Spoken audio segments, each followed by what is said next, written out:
off the east coast of Australia, and God spoke to me.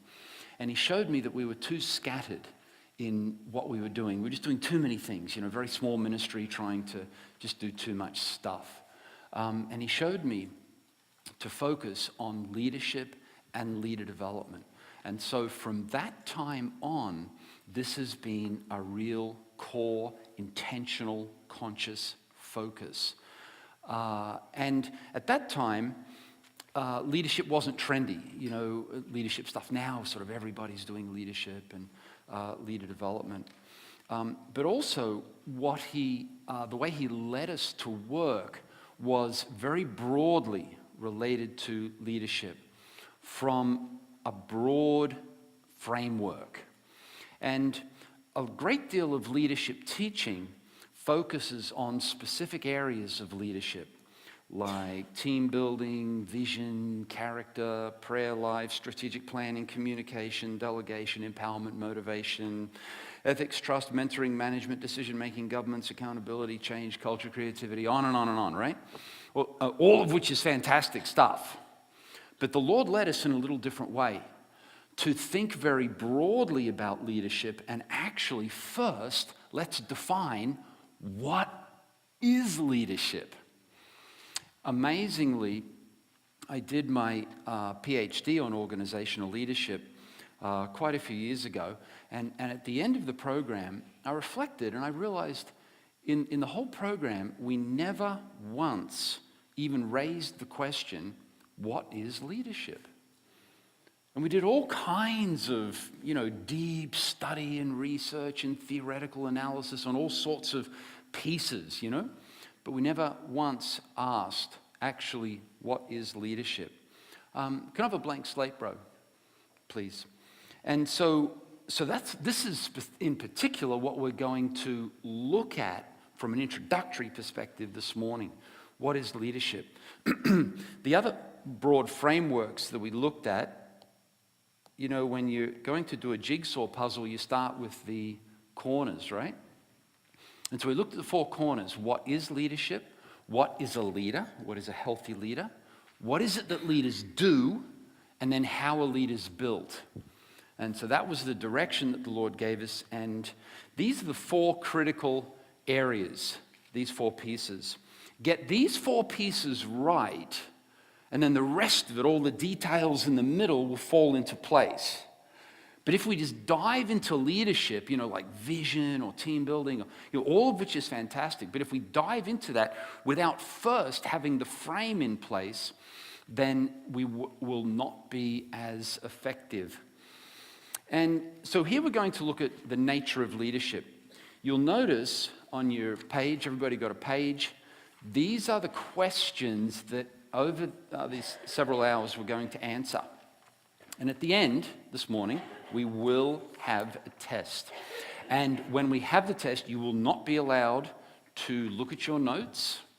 You will be punished if you do during the test. And you need to memorize this stuff. This is not like school. At school we learn a whole pile of stuff we will never use. These things you need to know, because you will use these things for the rest of your life in every area and kind of leadership that you have, all right? So these are critical issues. So what is leadership? Our hope is to demystify leadership, to make it understandable, to make it accessible to everybody. So here we'll share some simple models, actually quite a few this morning. And it's important for us to recognize that there's a great deal of leadership that occurs all the time without it necessarily being named as leadership. So who here is in leadership? Who's in leadership? Some of you put your hands up, some of you aren't too sure. We would include people who are in organizational leadership, for example, elders, pastors, ministry leaders. So who's in leadership? Organizational leadership, great. We would include business leadership. You have your own business, or you're a team leader in the company. So who's in leadership? Or we would include in the family. The parents are the leaders of the family. So who's in leadership? Oh, the number is growing. We could think of self-leadership. We have that responsibility before God, don't we? So who's in leadership now? We can think of spontaneous leadership, and this is where just in certain situations something comes up, something happens, and you take the lead. This happens to us all the time. No one gives you a title, there's no formal position involved, but you take leadership. So who's in leadership? In all of those things. We all are, aren't we? So all of us will be benefited today in whatever is your area of leadership. Now let's form teams. At your table, that's your team for this morning. Let's please introduce each other. Do you guys want to join this one? Or do you have some more? We have 3. Great. Yeah, let's please introduce each other and very quickly share your hopes. What are your hopes for our time together this morning? Let's do that now, please. At your tables, please introduce each other. Make sure you're with people that you want to be with, you know. If they don't look particularly, inviting, then chuck it, mate. Join another table. This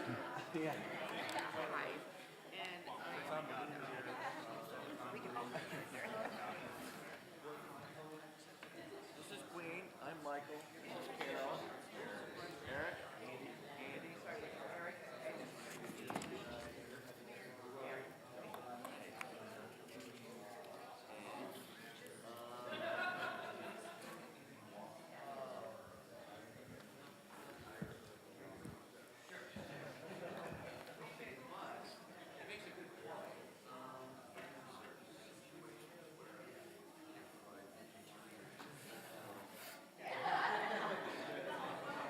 We need to move this stuff off because we're going to have...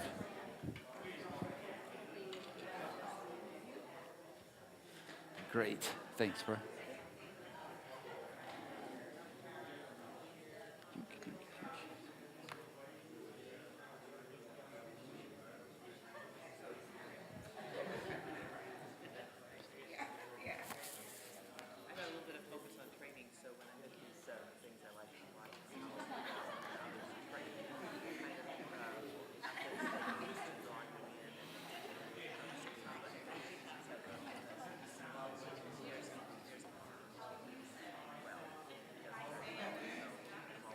Just a quick introduction. Don't share your life story. No preaching.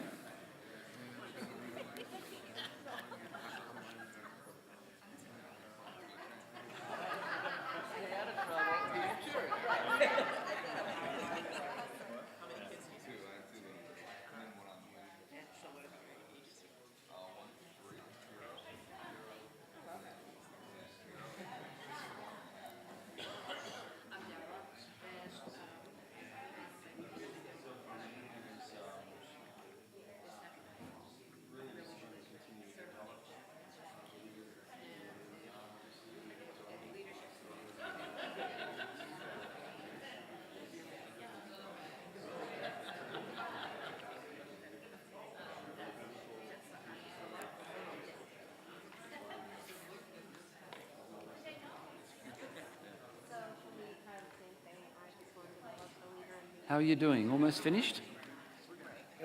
That's good. Wow, you're efficient. Well led.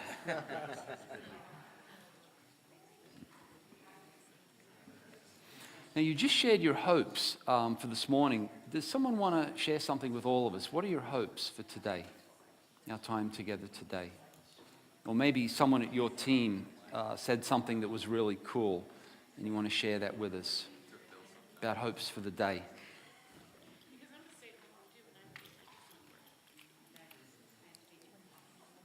Anyone want to share? I just said that I wanted to watch your training techniques. Or lack thereof, yeah. Thank you, Carol.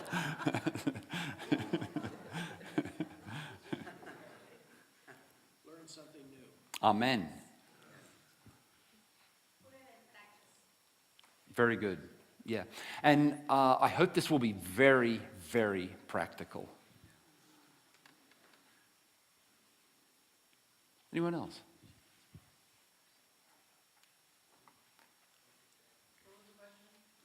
What are your hopes for today?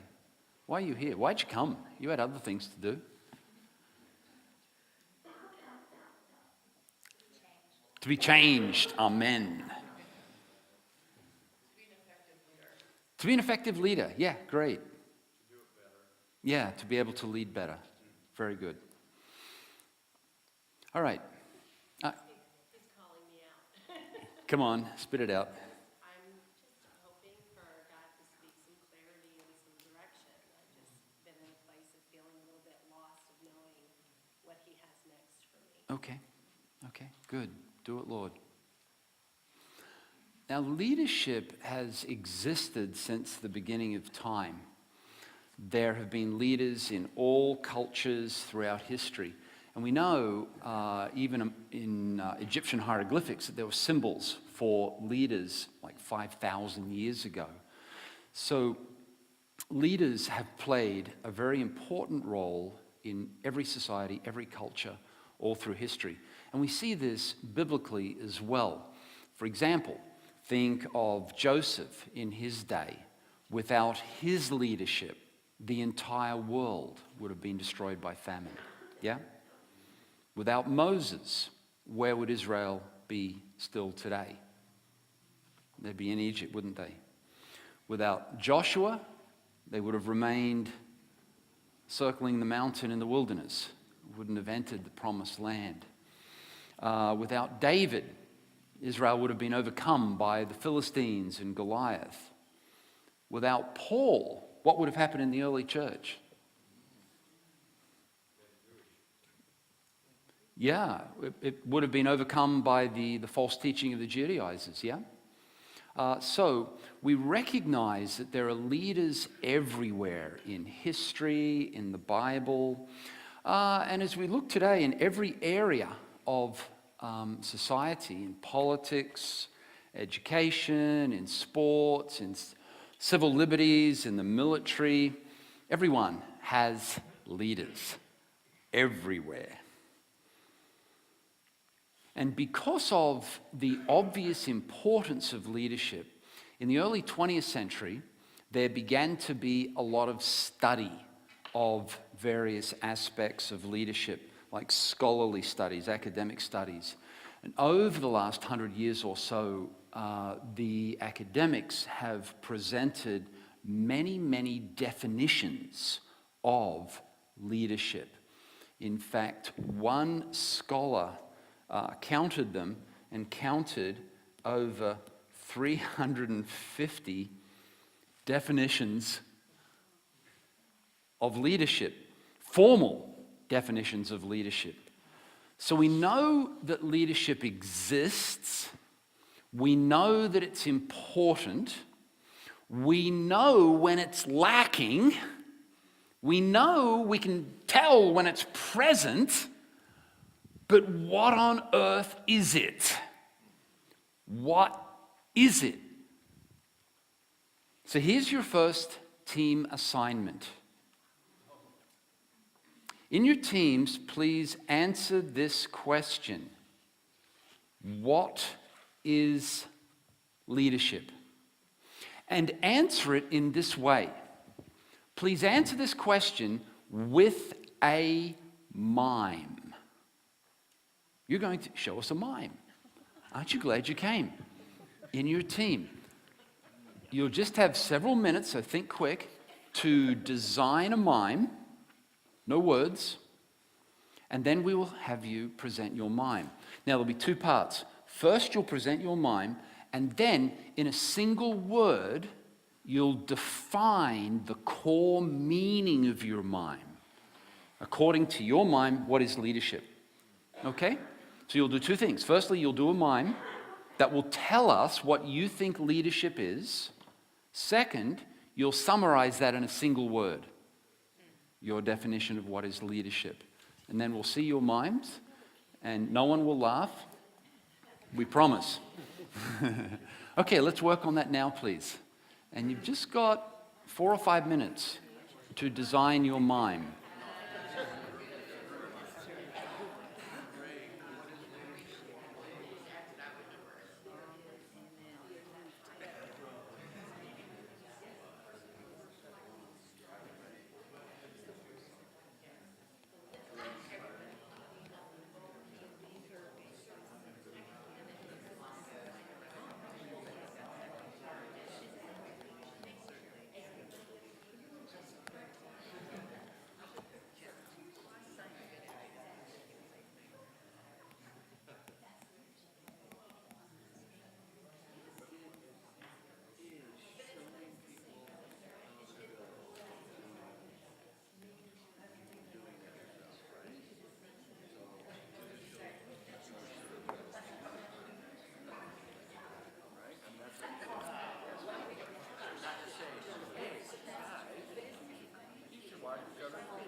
Is there any water? Is there any? Yeah, just like a bottle. Yeah, if it's just room temperature would be great. Yeah, thank you.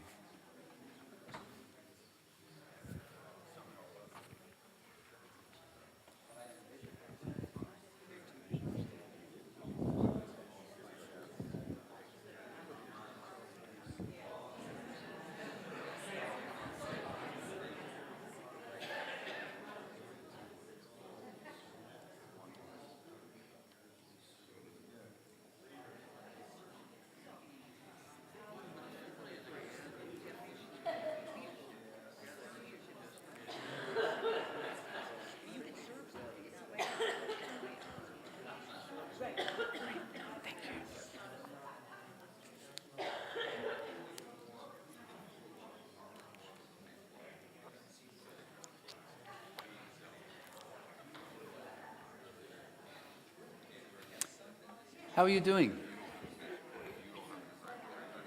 Do you need more time?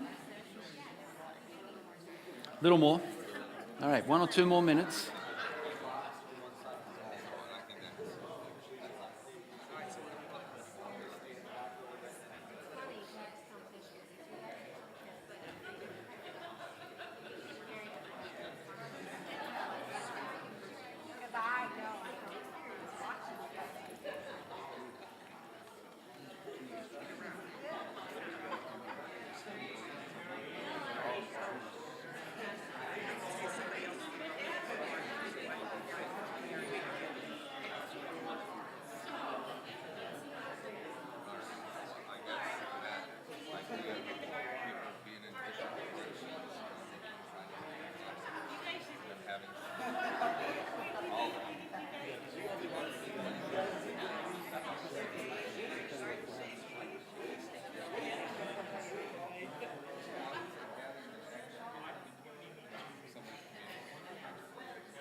Almost ready to go?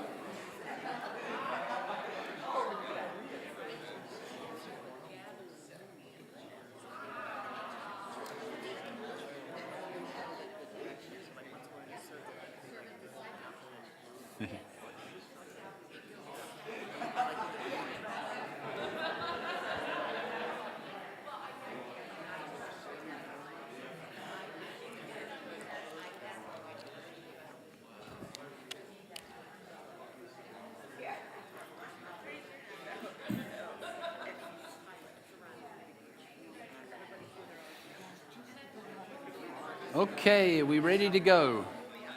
You guys good? You ready? You guys ready? As ready as you'll ever be. Ready? You guys ready? Yep, good. How are we doing? Good? Great. You guys ready? All right. Let's come together, please. Here's what we're going to do now. Each of the teams will come up on the platform and you will give us your mime. Now, you have also defined a word that summarizes your view on what leadership is in a single word. You're not going to tell us that word, though. We're going to watch your mime, and then we're going to guess what your word is. And then you'll tell us how close we came, all right? So you'll show your mime. We will watch your mime. We will be amazed at the quality, the creativity, the ingenuity, and the brilliance of your performance. And then we will guess what is your word that defines leadership. And you'll let... The way you left that to the end. Yeah, you're not playing fair. Who said it would be fair? Was that advertised? It's not fair to you. Great. Who wants to be first? Come on up. Let's welcome the first team. Yeah.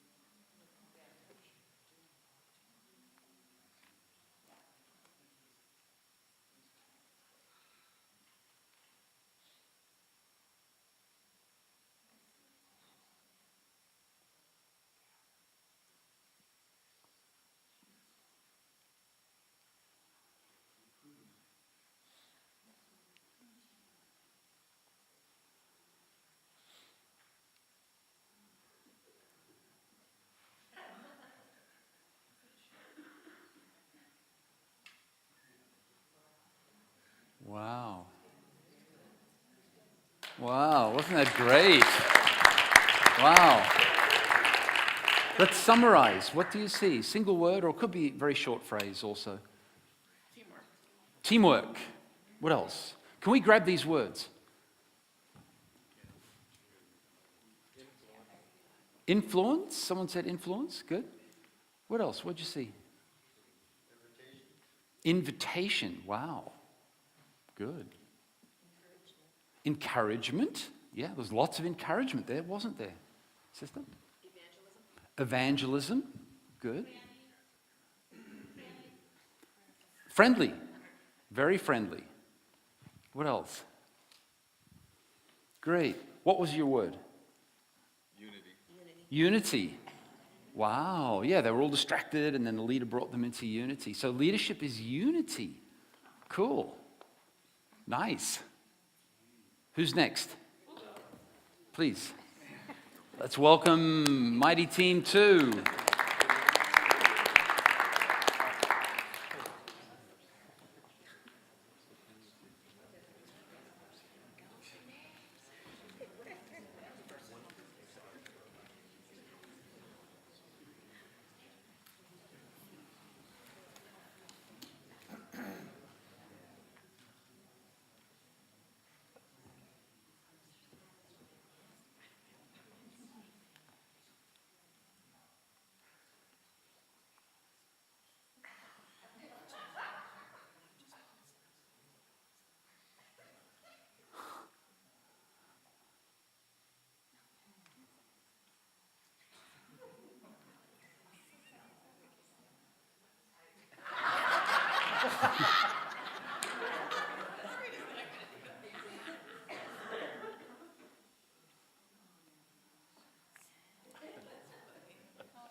All right.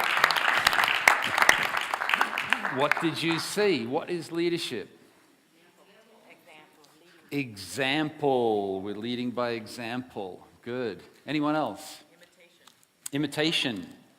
Imitate me as I imitate Christ. Follow. Follow. Model. What was your word? Influence. Great. Thank you. Next team, please. Who's next? You're all going to have to go, so you may as well. You will not be allowed to leave this room until you've done your mime.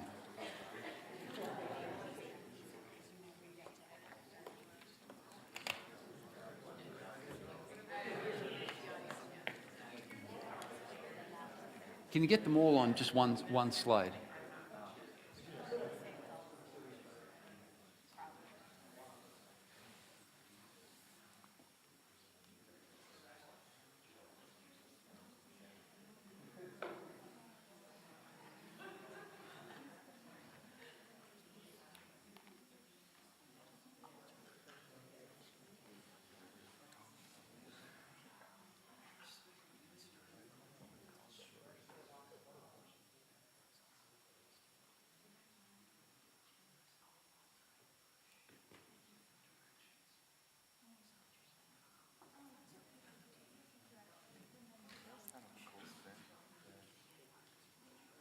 It's foot washing.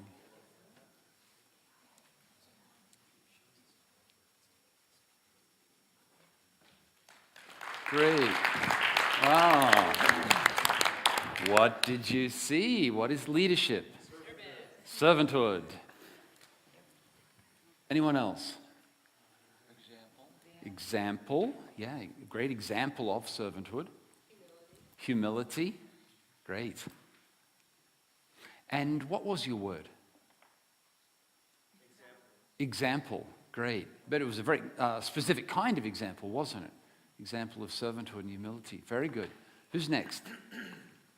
Please.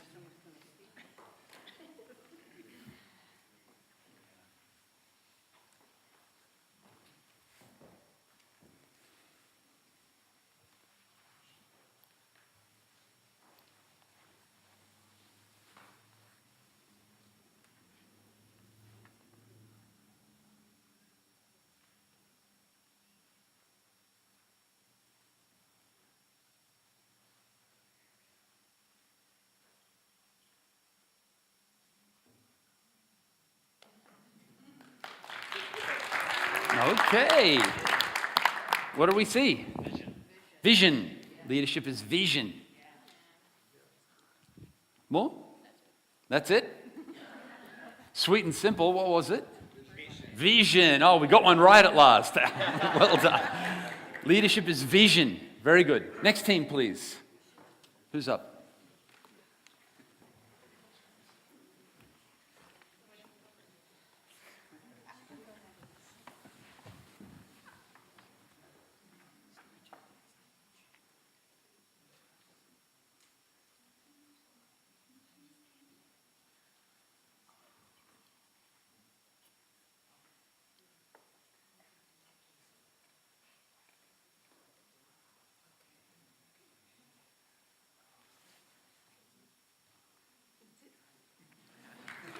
Thank you. What did we see? Guide, shepherding, sending, encouragement, and what was it? Forward. Forward. So, forward. Leadership means forward. Wow. That's good leadership, isn't it?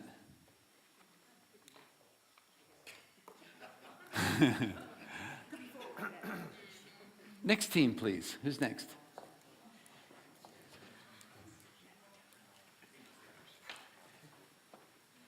Did we miss a word? Was there a team that we missed?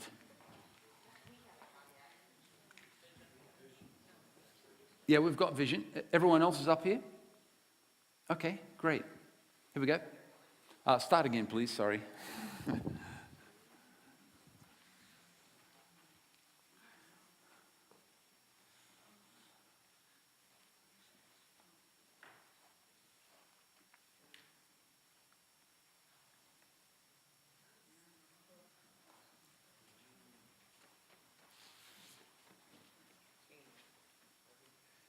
Good. Wow. What did we see? Guidance, teamwork, improvement. Ooh, good. Strength. Yeah. Togetherness. Lifting up. Teaching.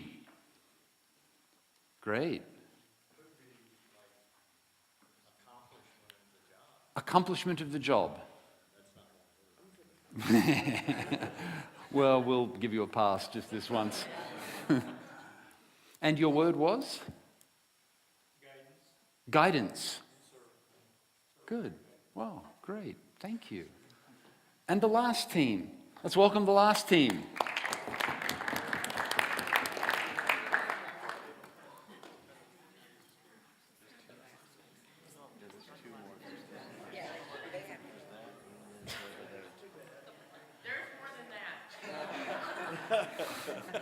Boy, they almost snuck out, didn't they?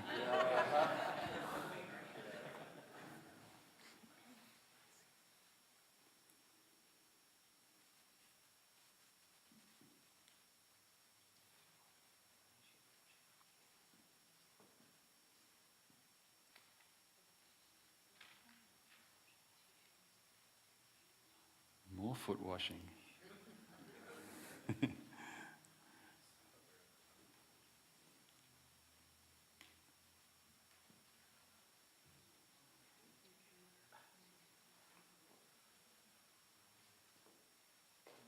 Great. Thank you. What did we see? Model, Patty? Multiplication. Equipping. Worship. Wow, that was a complex. Accomplished quite a bit there. And your word? Servant discipleship. That's a hyphenated word, right? Very good. Servant discipleship. Great. Last team? Sorry. You were keeping really quiet. Still one more. Oh, it never ends, does it?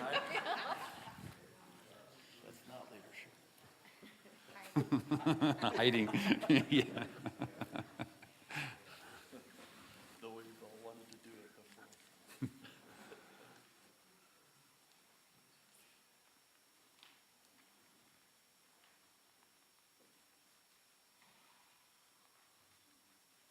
More foot washing.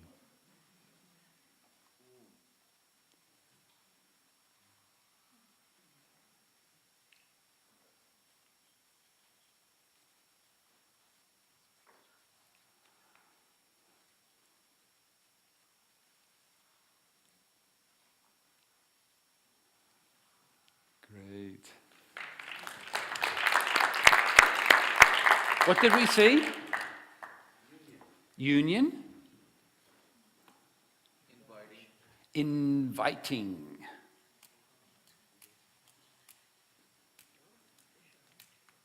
What was your word? Servanthood. Great. Very good. Thank you. Last team. Let's welcome the last team. They tried to escape, but they couldn't make it.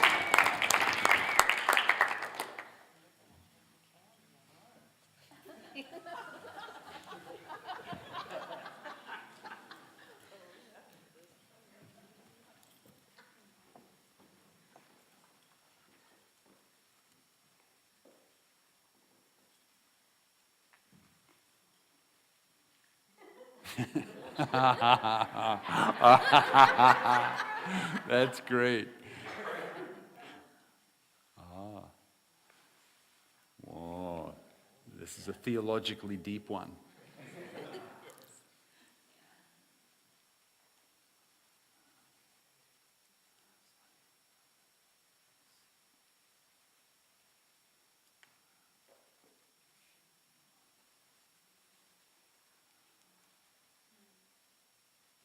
And foot washing.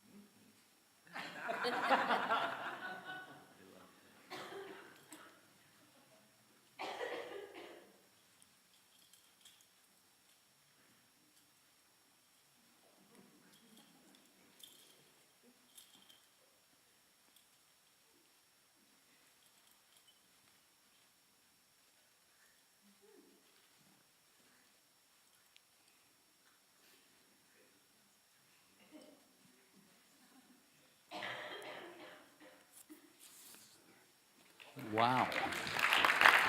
Wow. My goodness. Oh, what did you see? Humbleness. Fitting. Yeah, the idea that it fit her better than anybody else. Self-denial. Self-denial. Good. Imitating Christ. Imitating Christ. Sharing. Elevating. Good. What was your word? Servanthood. Wow. Was that like the kenosis, the emptying of the Lord Jesus when he left behind the glory of God and the prestige and became like us in order that we would be raised up? Very good. Wow. Good job. So the question was, what is leadership? We did a lot of work on that from many different angles. And look at what we came up with. All of this stuff. And these were just a few ideas that we put together. Leadership is teamwork. We're inviting, we're encouraging. There's the relational element of friendliness, unity, example, follow, model, influence, servanthood. Example, vision, guide, encouragement, sending, moving forward, teamwork, guidance, improvement, strength, togetherness, guidance, multiplication, worship, servant, discipleship, foot washing, union, inviting, servanthood, humility, fitting, elevation, servanthood. Wow. Fantastic. And here's the thing. You can see why that one scholar came up with 350 definitions. Yeah? Look how many we came up with. And they're all kind of connected, aren't they? But many of them are quite different thoughts from each other, even though we can see a connection between them. And we did this just in a few moments.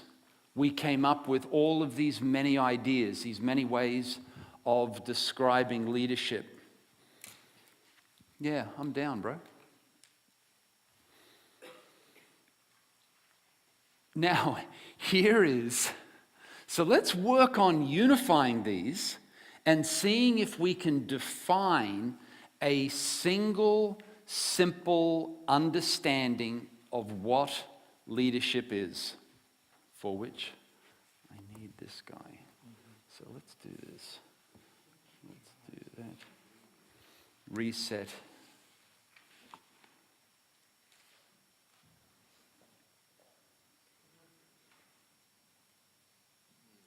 Well, leadership will remain a mystery. It's mystified scholars for a century. We too join the ranks of the mystified.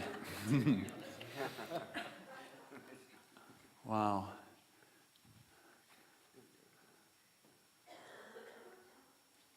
Let's have a break. We have some coffee and some fruit. Let's have a break. We will return. About 5-minute break, please. We're answering the question, what is leadership? What's the nature of leadership? We recognize that there are many different angles at which you can look at leadership. We saw just a few of these angles as each team described your understanding of the nature of leadership. Many different things: unity, influence, example, vision, forward, guidance, servanthood, discipleship, teamwork, following, modeling, on and on, empowerment, culture. And the question is, can we build, Eric, can we, blank page again, bro, please? Can we build a single idea that will bring together all of these different angles in a single, simple way? And here is how we can do this in understanding the nature of leadership. What leaders do is leaders help people move from where they are to somewhere else. This is the essence of leadership. Leadership means movement. In a single word, leadership means movement. The leader helps people move from where they are now to somewhere else, and hopefully a better place. That's good leadership. Good leaders help people move somewhere better, somewhere that's good for them, somewhere that fulfills the purpose of God. Bad leaders help people move somewhere that's worse, right? Think of some of the bad leaders in history. Think of people like Adolf Hitler. Extraordinary leader, yes? Incredibly effective. But was he a good leader? Very bad. Defined by the fact that he brought Europe into war and destruction, the death of millions of people, yeah? So that was bad leadership, but it was still leadership. He still helped people move. There was movement. There was change. That's the essence of leadership. And this is very helpful when we think of leadership this way, that leadership is movement, because then we recognize that leadership is not caretaking. Nothing wrong with caretaking. Do we need to take care of the people that we're leading? Well, of course we do. But that's not leadership. Now, that's a part of what we do as we're helping people move. We need to take care of them so that they make it, in good shape. They don't die along the way. But that's not the essence of leadership. Leadership is movement. That's the core reality. If there's no movement, there's no leadership. Even though we may be taking wonderful care of the people. Does that make sense? So this is the essence of leadership. This helps us to avoid the problem that so many leaders fall into, thinking that leadership means position. Leadership means power. That I'm in charge. And so leadership therefore means I say what's going to happen. You want to do something, you have to come to me for permission. I'm the big guy. Power, position. And again, that's not leadership.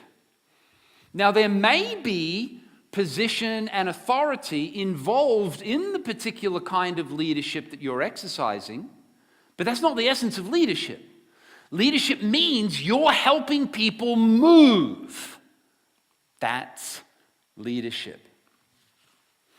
It's an interesting, the exercise that we just did before where we all shared mimes and a word, I've done that in many cultures in different countries, and it's very interesting seeing the sorts of things that pop up in different cultures as being the predominant way that people view the nature of leadership. In some cultures, for example, leadership, the understanding of leadership is very much a caring thing, that the leader cares for people, the leader meets people's needs. And I'm not saying that's bad. What I'm saying is that's not leadership. That certainly needs to happen as leadership occurs. But the essence of leadership is movement. So if all we're doing is caring for people, we're not leading them. In fact, look at it, guys. We're just helping them stay where they are, taking good care of them where they are, and thinking, we're leading. You're not leading. Leadership means movement. Now, not just movement for its own sake, movement in the purpose of God. Yeah? This is God's idea. It's not your idea. It's not your ambition. But there's movement involved in leadership. In other cultures, the idea of servanthood, that's probably the most common one that I've seen over many years of working in different cultures, is the idea of servanthood comes up. And John 13, the foot washing, for many describes the core nature of leadership. And, oh my goodness, we're all 100% for servanthood in leadership, right? And we've got a whole model of what that means and what that looks like. But servanthood is not leadership. What is leadership? Yeah. As we move, servanthood needs to be in the middle of it, right? Servanthood and the character and the humility and doing what is genuinely good for the people, serving their interests, not just using them for my own interest as the leader. Servanthood's all through good leadership, but servanthood itself is not leadership. But if you think it is, if you think that that leadership means servanthood, then what are you going to spend your time doing? You're going to just be taking care of every need, and especially in pastoral ministry. Oh my goodness, this is a killer. Where you end up, as the spiritual leader, you end up responsible for meeting every little need that somebody has. Somebody has a need, they call you. I work in cultures where this is very much the cultural understanding of leadership in the church. And the leaders are absolutely worn out and burned out, and the people are going absolutely nowhere. Kills the leader, kills the people. And the core issue is a misunderstanding, a fundamental misunderstanding of the nature of leadership. The leadership is not servanthood. Leadership is movement. Now, we're going to weave servanthood into good leadership. Don't worry about that. We will get there. But the core essence of leadership isn't servanthood. Is that helpful? Leadership means movement. So this is a single definition of the nature of leadership. Can we go back to the list of words, bro? Great. I'll get rid of... Yeah, thank you. Oh, sorry. Yeah, good. Now let's look at the words that we all came up with through the lens of this definition of movement. In a single word, leadership is what? Movement. In a sentence, what is leadership? Helping people move to a better place. Helping people move to a better place. In the purposes of God. A little longer sentence. But the essence of leadership is movement. Now let's look at each of these. Teamwork. Do we see teamwork there? As we're helping them move. Is there invitation? Well, sure. It's like, come on, we can go here. Is there encouragement? Oh my goodness, from start to end. Come on, here's where we can go. And as we're going, stay with it. Come on, we can make it. Is there friendliness? Well, hopefully. Is there unity? Yep. We're all going to the same place, right? In good leadership and effective leadership. Is there an example? The leader goes first. Come on, follow me. Follow my example as I'm moving to the better place. We're following. There it is. There's modeling. Same idea as example. There's influencing. We're influencing people in what way? To move. There is servanthood all through. And we'll come back to that. That's a huge aspect of effective leadership. The example. Vision. Is there vision? Come on, guys. Here's where we can go. And here's where we are, and we can go there. Right? Vision. Guide. We're guiding the people as they move. Encouragement. Sending. Forward. Forward, beautiful. Movement, teamwork. We have to work together in order to accomplish this. Improvement, we're moving to a better place. There's strength. However that connects, I'm sure it does. There's togetherness. We're going to go together in unity. There's guidance, the direction. There's multiplication as we're helping the people move in a way that impacts others. There's worship. There's worship. There is worship. Because where are we going? Whose idea? Who gives us the vision when it's the right one? God does. He gives us the vision out of our life in Him, yeah? Our surrender to Him. That's where the vision comes from. When it's healthy vision, when it's proper, when it's legitimate vision. We'll come back to that. Servanthood, discipleship, the building of life in the movement. Foot washing, again, servanthood. Unity, invitation, servanthood, humility, fitting. Whose idea was that? Fitting.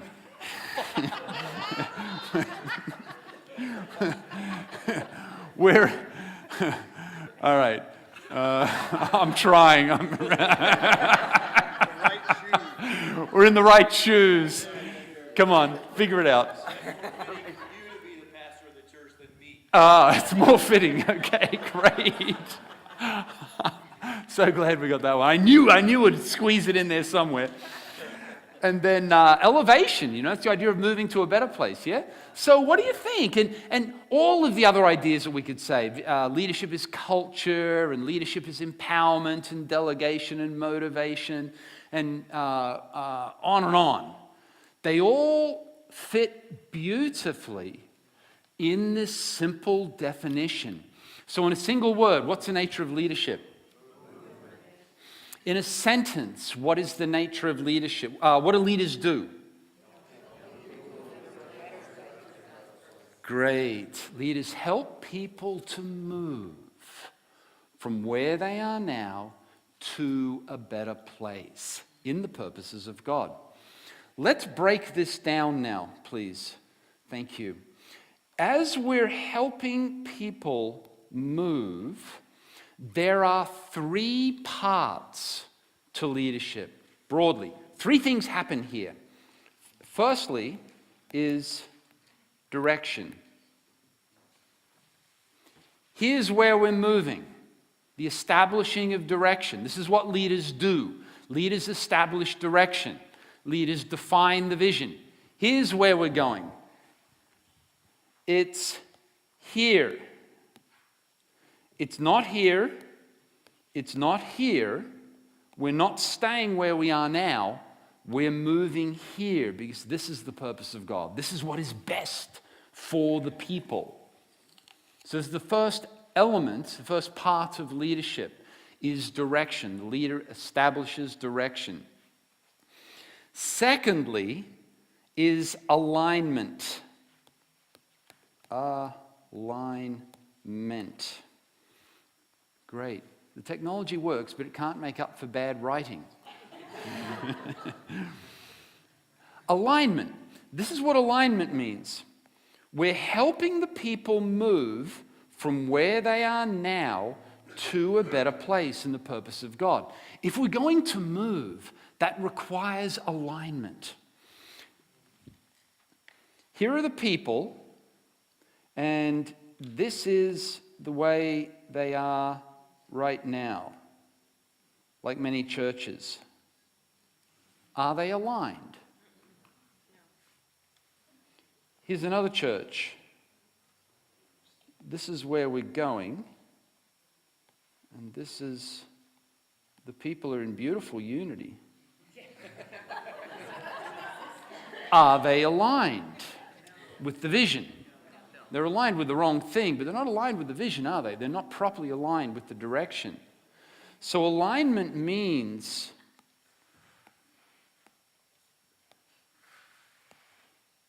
this is the second part of leadership, and this is really hard work. Bringing the people into alignment. Alignment means 3 things. Alignment means, firstly, that the people understand the vision. Secondly, that the people own the vision. Thirdly, that the people trust you, willing to follow you to fulfill the vision. Alignment means the people understand, the people own, personally own. This is not just your idea that, well, we suppose we have to, follow you because you're the boss. But the people personally own it as theirs, something they want to do. And thirdly, they trust you. They're willing to follow you. Because from where we are now into the future, that's a long way sometimes. And there's going to be many struggles along the way, many challenges. As we're traveling, we're going to take some wrong directions at times. We're going to make some mistakes. Well, do I still trust you to continue to follow you? Even if I recognize you, we took a little meander off the path there for a bit. To follow you is going to require following you through the cliffs and the ravines and swim across the raging rivers on the way to fulfill the vision. The adversity and the struggle and the problems and the pain, yeah? There's always pain. If the vision is worth it, there's pain. That's the reality. So am I willing to trust you, whatever the cost, whatever the risk? Because here's the thing. Anytime you're asking me to move, you're asking me to embrace risk. You're also asking me to embrace loss. Do I trust you? Do I understand what it is you're even saying? And do I personally own it? Is it meaningful to me? Or is it just meaningful to you? You want to do this because that's going to make you more famous as a leader. A lot of stuff gets done in the church for that reason. It's never stated as that reason, but that's actually the reason. Do I understand it? Do I own it? Do I trust you? This is a great deal of the work of leadership is in building this alignment. Does that make sense? If I'm going to be willing to leave the current situation, to lose what I have now, I need to be aligned. I've got to understand it, own it, and trust you. Remember the Israelites when they left Egypt and they kept thinking about what they'd lost. The leeks and the garlics. Oh, my goodness. See, they went in and out of alignment, didn't they? As people tend to do. And this is the work of leadership, is maintaining this as you journey into the future, into the fulfillment of God's highest purpose. Is that cool? Of course, they forgot about the the slavery and the terrible situation actually that they had there. People tend to do that. So these are the three parts of leadership: direction, align. First, establish the direction. We're moving here. It's not here. It's not here. We're not staying the same. We're going ahead in the purpose of God. Secondly, is building alignment. And what does alignment mean? Three things. Understand, own, trust. Remember those three things. Anytime you are leading anybody in any kind of change, in any kind of movement, ask yourself, have we first built understanding? Do they actually understand what it is I'm even saying? Do they own it? And do they trust me? Now, here is the most common sin of the visionary leader. Achievement. So, first of all is, thanks bro, direction. Here's where we're going. Secondly is building alignment. And alignment means? Understand, own, trust. And in a single word, what's leadership? In a sentence, what is leadership? What do leaders do? Great. Into a better place. That's good leaders. Bad leaders help people move, but it goes a worse place. Great. What are the three parts of leadership? 1, 2, 3. Achievement. It means moving, that we begin to move from where we are, and then we continue to move along the way through all of the ups and downs and the struggles and the pain until we fulfill the vision. It's the fulfillment of the vision, the achievement of the vision. It describes the whole journey of leadership from where we are now to where we actually can be in the purposes of God. So these three aspects. Now here is the most common sin of visionary leaders. Can you guess what it is? For those Pride? Oh, whoa. all sorts of dirty laundry is being aired here. Well, basically no communication and no definition of vision, but basically saying to people, I am the leader, this is where I want to move. Wow. Or not. So come on, let's go. Owning or trust. Exactly. This is the most common sin of the visionary leader. And the more visionary they are, the worse they do this. Dictatorship. Where we're expecting people to, where we try to jump from 1 to 3 without building alignment. And this is so easy for visionary leaders to fall into this trap. See, here's the thing. As a leader, you have spent months, perhaps even years, dreaming about the vision, right? It's real to you. You understand it, you own it, and you're perfectly happy to trust. You spent years clarifying this. It beats in your heart. It's real. You can see it. You can taste it. You can feel it. And then you show up and you say to someone who has never even heard this before, here's where we're going. And they go, what?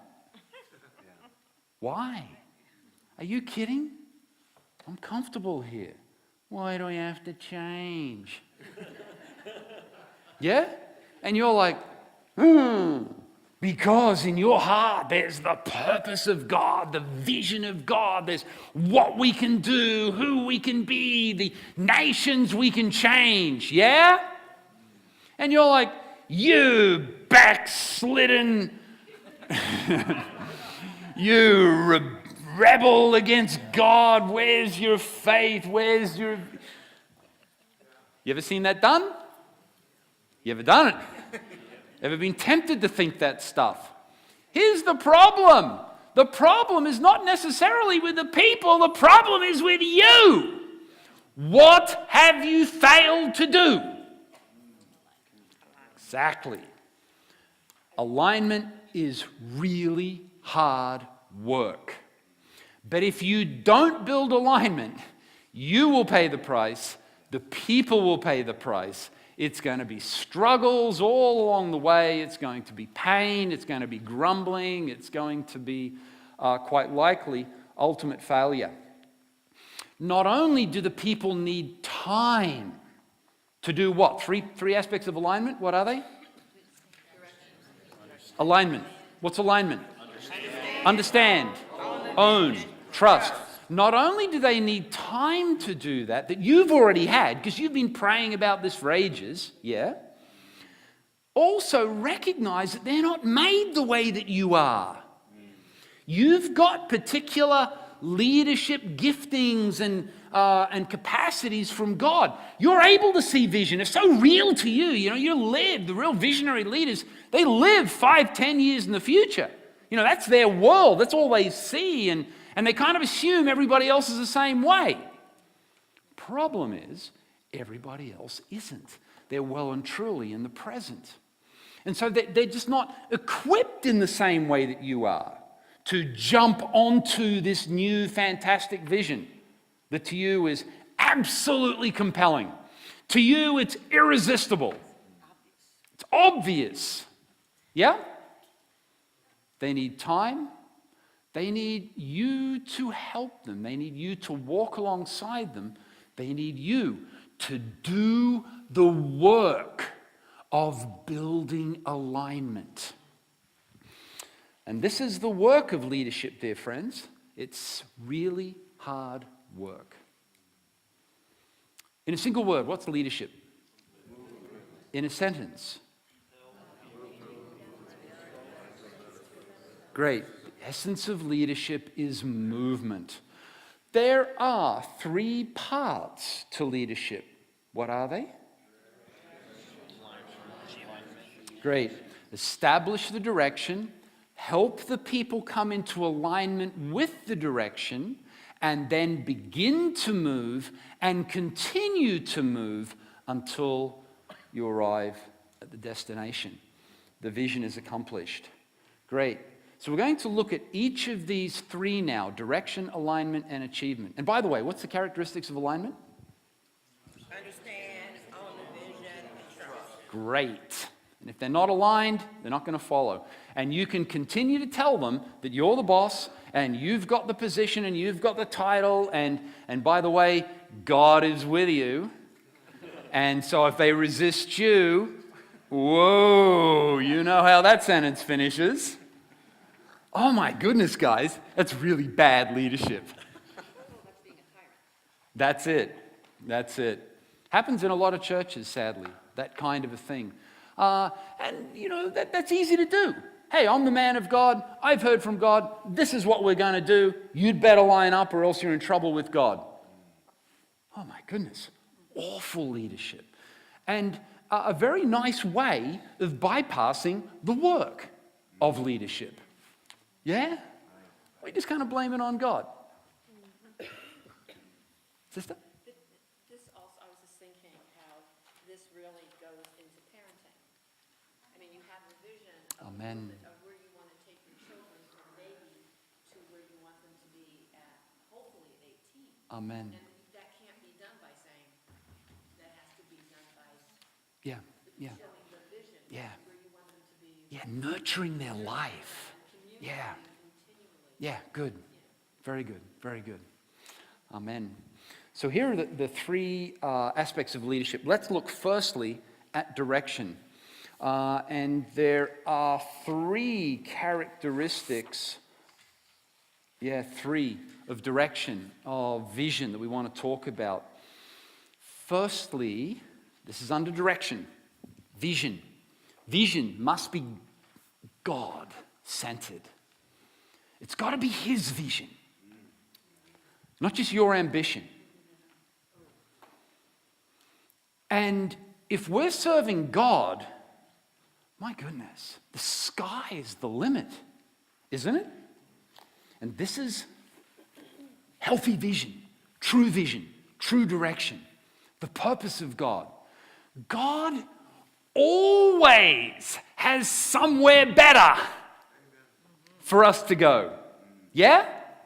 Always. There are always ways of improving where we're at now. And so this is a characteristic of an effective godly leader, is that we're not content with the way things are now. We're grateful for the way things are now, thank God. But we're serving God. We're looking at God. We're hearing from God. He's giving us His vision, His direction, His purpose, His opportunity. Yeah? And so we're saying, come on, we can move. There's opportunity. There are new opportunities that we haven't even explored. And there are ways of fixing problems that we have right now that we just haven't seen yet. So this is a characteristic of healthy vision, the passion for the highest, always seeking God for His best. What's the best? What's God's best? It's about Him, not about you. The second aspect of direction or a vision is realistic vision. You say, well, hang on, I thought we were, everything was just infinite and idealistic, and it's got to be realistic, friends. Here is a core leadership principle. Listen to this very carefully. Remember this. Use this for the rest of your life. You will. The first task of the leader is to face reality.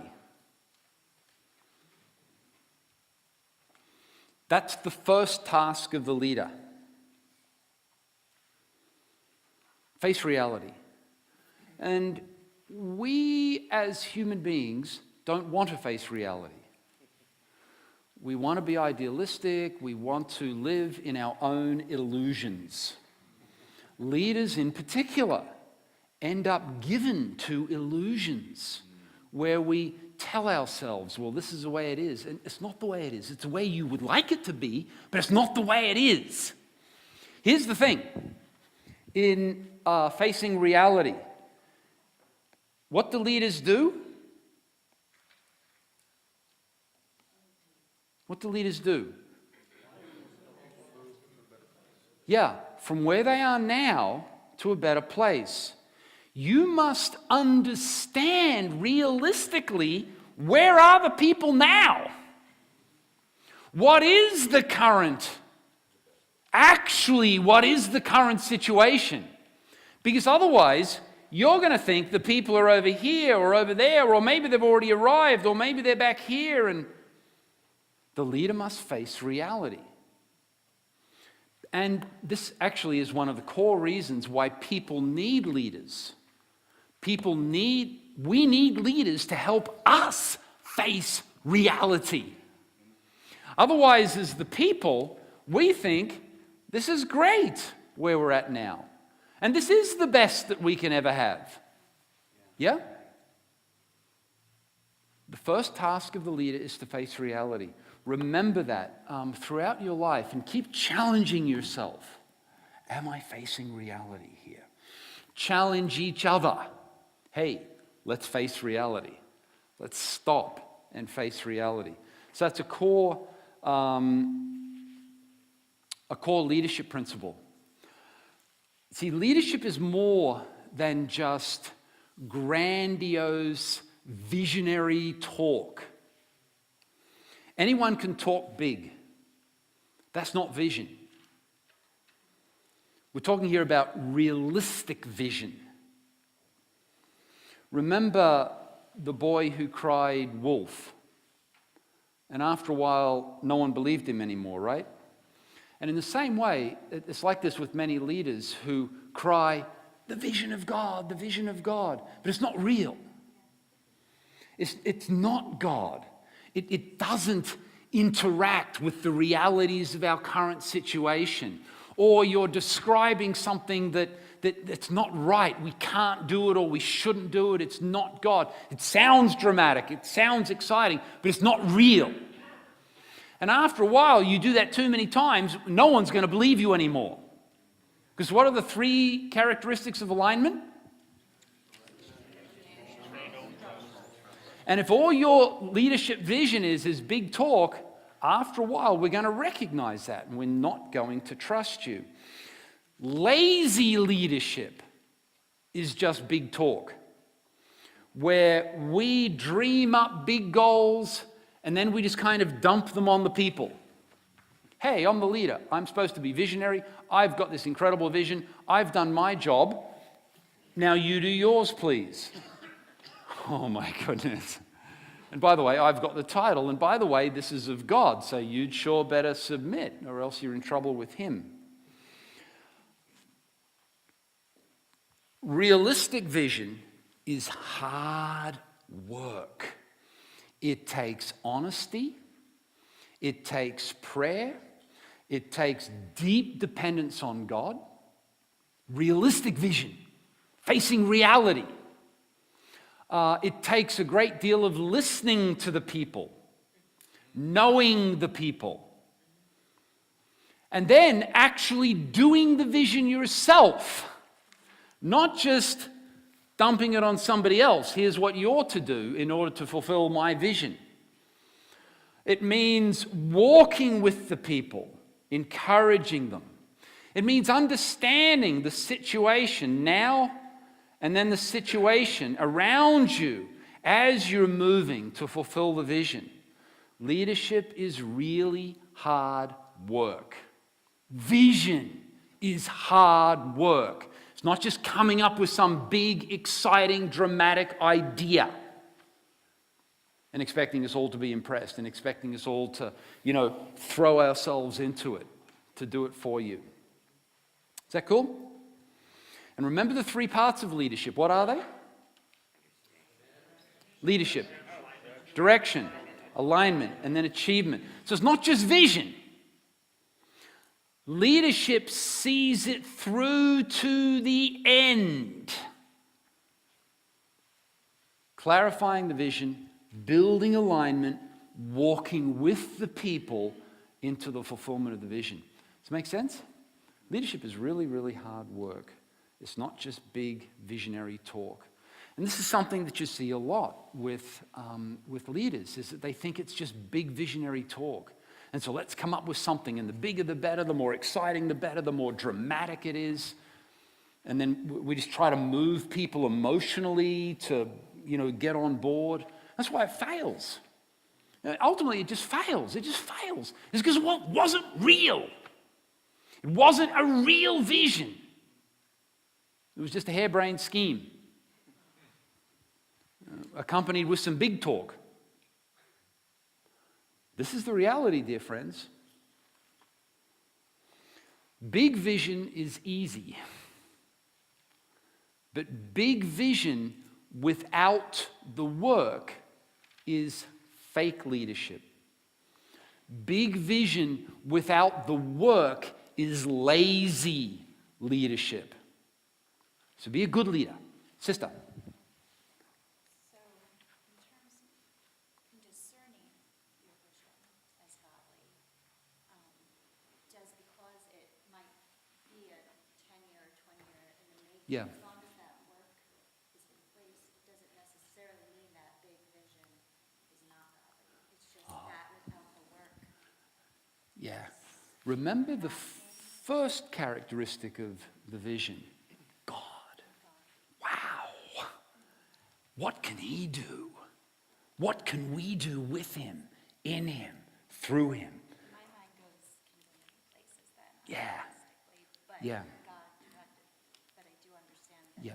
maybe next week it's Yeah. going to happen. That's right. So is it part of each step of the movement? And also, sister, firstly, having really done the work to know that it is from God as well, and to know that it's appropriate to the people, and to know that it's appropriate to the people right now. I remember working with a leader in a situation, and they had just had some really awful church splits and trouble and accusation and sin in the leader, and things had just splintered, right? And really a cool man, a really godly man. And so people were coming to him for a new start, But they were like exhausted. And they were distrustful. They were deeply, deeply hurting. And he's a real visionary. And so he'd already kind of moved on to the next thing. And he had this big vision for, city impact and national and international. And here all these people are. It's like people, they're in wheelchairs. They're, spiritually, they've got broken limbs. They're, bruised, beaten, battered, worn out. And he's like, here we go. And I said, maybe we could just face reality. Nothing wrong with the vision. It's cool. I love it. I love, the bigger the better, I love the vision. But for these people right where they're at now, let's face reality. Is this right for them? What they need to be. Yeah. And you need to understand where they are. You need to know them. You need to listen to them. And not just show up. I'm the leader. Here we go, guys. Does that make sense? Yeah, good. So, now to help you establish realistic vision, here's another core principle of leadership. This is really cool. These are some very big ideas. What's the first task of the leader? Yep, we don't want to. We like to live in believing our own press reports. People choose illusion. Seriously, we do it all the time. Leaders choose illusion. First task of the leader, keep telling yourself that. I mean, every day, tell yourself that. Am I facing reality? Dear brother, dear sister, come on, let's face reality. So to help us face reality, here's a core principle of leadership. There are two places that the leader needs to stand, and pretty much all the time. Here they are. And we'll describe this using the image of we're in Indiana, so it'll be a basketball game. Is that cool? No. Would you choose no? Not cool? What do you want? No, you get basketball. Come on. Think about basketball. You have the basketball court where the game is being played, and then the people are sitting up in the stands watching. So we have the court and we have the stands. Two very different places. Two very different kinds of things happen on the court and in the stands. As a leader, you must continually stand in both places. This will help you. Again, think of this. Use this all the time. Use this simple principle. What happens as a leader when you're on the court? What are you doing there? You've got your hands on the ball. You're moving, you're defending. You're executing, right? You're not just detached and, some remote. What else? You're on the court. What's happening? You're distributing. You're in the midst of the work, right? You're involved. You're personally involved. What else? What else happens on the court? You what? Okay, yeah, you're visible. Yeah, they see you. They interact with you. Good. You're strategizing, and it's from this perspective, isn't it? Very immediate. What else? You're defending. You're part of the team. Yeah, you're not detached. You're in the middle. How about a slam dunk, huh? How about a big dunk? A big dunk. Come on. Phew. We got to win sometimes, right? That's you. Yeah. Amen. Come on. So, you're in the midst of the work. Your hands are directly on the work. You're engaging with the other people on your team. Yeah? Who they are, how they're doing, what's happening. You're personally involved in the work. The leader must stand in the court. You've got to have your hands on the ball, be a part of the game. Don't just be some guy in the ivory tower who figures out nice theories for everybody else to do. Yeah? Okay, on the field, in the stands. What happens in the stands? Cheering. You see the court, and what happens as you see the court? You've got anticipation of what? Okay. You've got perspective, haven't you? You see the whole thing. When you're on the court, it's a very different perspective. When you're up in the stands, the whole thing, yeah? What else up in the stands? You see the mistakes. Wow. You encourage, you cheer. Come on, guys. Good.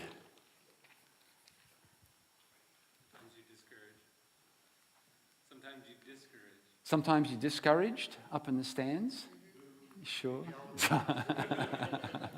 You can at least express correction. You can coach from the stands. Wow. Excellent. Yeah, it's hard to coach when you're in the middle, isn't it? When you get the hands on the ball and you're... So two very different places, two very different perspectives. What would happen if you are, as a leader, if you are only on the court? You won't see the big picture. You won't see the big picture.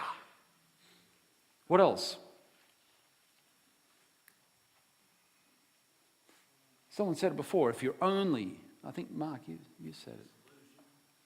Yeah, you'll be disillusioned, something goes wrong. If you're only on the court, if you never pull back, you're going to get exhausted. Yeah? And you've only got such a limited perspective. What happened, brother? See, you won't be able to understand how to get people out of the stands and on the court if you're just in the court. If you're just in the court. What will happen if you're only in the stands? Huh? Renee, what was it? Nothing. Wow. Just good theory, huh? Brother? You lose perspective because you're not being realistic, because you are like a backseat driver. Oh, man. Exactly. You know, have you ever, like you'll watch the Olympics or something, and then there'll be the gymnasts, and the gymnasts are doing this most, just extraordinary, impossible thing, like 10 backflips and, in one go or something, or other, and they land on one, and they kind of stumble a little, and you go, oh. Are you kidding? I mean, we can barely even jump, let alone do. And yet we're the experts, right? We're the experts. It's called, what is that? The Monday quarterback. Yeah. Wow. Where does the coach come in? I'm just wondering, I mean, you did two places, the stands and Yep. the court, but Yeah. who's the coach? Yeah. Often we think the leader's the coach, and we're like leaders telling the players what to do. Telling the players what to do. Yeah. I'm talking here specifically about perspective, and being able to articulate realistic vision. See, if you're just in the stands, if you're detached, removed from the real work, there are advantages. You've got perspective. You've got ability to see the whole thing as it unfolds and what's good and what's bad and this sort of thing. But you also need your hands on the ball, in the game, in the rough and the tumble, engaging with the team in the work. Yeah? So it's a player coach, basically. Sure. You need to stand in both places. That's the thing. And different leaders personally have different tendencies toward one or the other. Some leaders tend to be, just more withdrawn and not very social and just show up, for example, when it's Sunday morning and it's time to preach, Other leaders are just 24/7. They're in the rough and the tumble, of everything. And different leaders have different tendencies toward one or the other. And so this little simple model of standing in both places will help you to be effective here, recognizing you need to stand in both. Think about the Lord Jesus. Which one did he stand in? When do you see him on the court? Doing ministry. All the time, yeah? In fact, he did so much ministry work at times, he was exhausted. Do you remember when they were rowing across the lake in the storm? The disciples are rowing. In the storm, what's Jesus doing? Sleeping. In a boat. I mean, number one, how do you sleep in the bottom of a boat? how do you sleep in the bottom of a boat in the middle of a storm? You see how tired he was? Like exhausted, man. He's so, but then do we see him up in the stands? Where? He's always coming up into the mountain, isn't he? In Luke's gospel, 10 times, 10, count them, describes his prayer life in one gospel. And those are just the ones that were described. Many other times. And some of them said, as it was his practice. He got up early in the morning, he's with his father, or he sent the multitudes away and he went up in the mountains to be with his father. Wow, Jesus continually getting up in the stands. Yeah? Talking to God. Away from the work. Spiritual rest. Rejuvenation with his father. Healthy leader. So healthy leaders, it's okay to be exhausted sometimes because Jesus was. It's okay to work very, very hard because Jesus did. But it's not okay to not get out of that regularly so that you can get some rest and get some perspective. Is that cool? So it's a simple framework, simple principle. As a leader, you must stand in both places. And in particular, this will help you to have realistic vision, not just harebrained vision. Not just big talk. Vision is not big talk. Vision is realistic. Is that cool? The third aspect of vision here is what we could call legitimate vision. Your vision must be God-given, God-centered, His possibility. His opportunity. It must be realistic. What's the first task of a leader? Amen. And where are the two places a leader must stand? And which is most important of those two? Good. And in a single sentence, what do leaders do? Help people move forward to a better Good. In a single word, what's leadership? movement, And the three parts of leadership? direction, alignment, achievement. Great. And what is the most common sin of the visionary leader?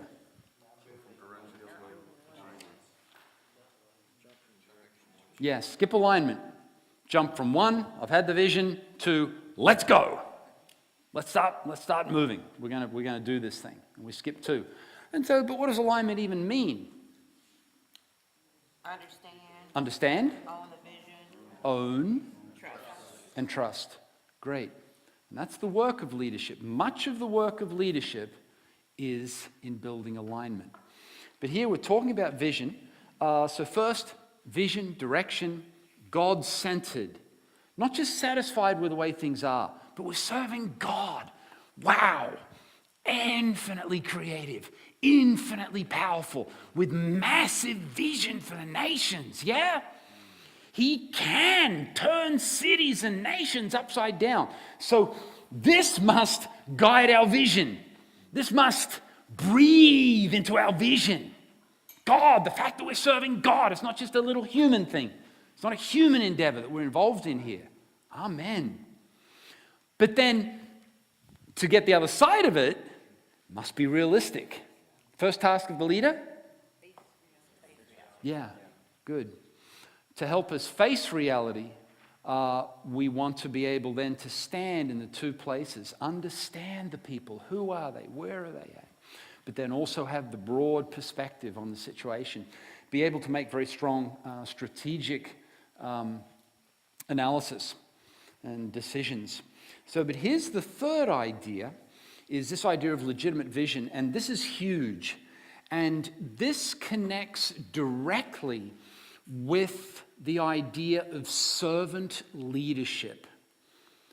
Legitimate vision.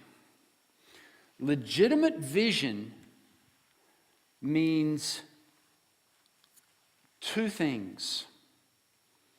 Firstly, legitimate vision comes from God, not the leader. Illegitimate vision comes from you. Here are two kinds of vision. Thank you. Here's the leader. In the leader's heart, there is this passionate vision. And that vision is expressed towards others. That's one kind of leadership vision. Here's another leader. In his heart, there is passionate vision, but that vision comes from God and then is expressed toward others. What would we call number one?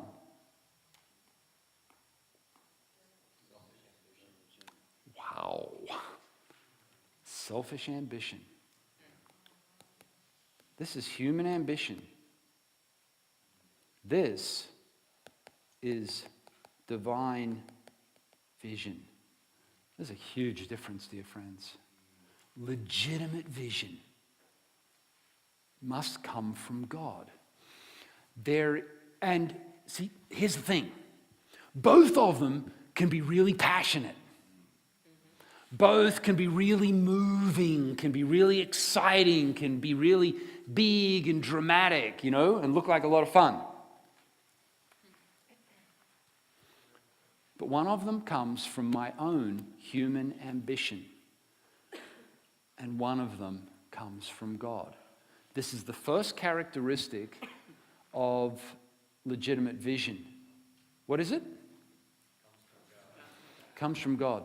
The second characteristic of legitimate vision is that it serves the people and not the leader.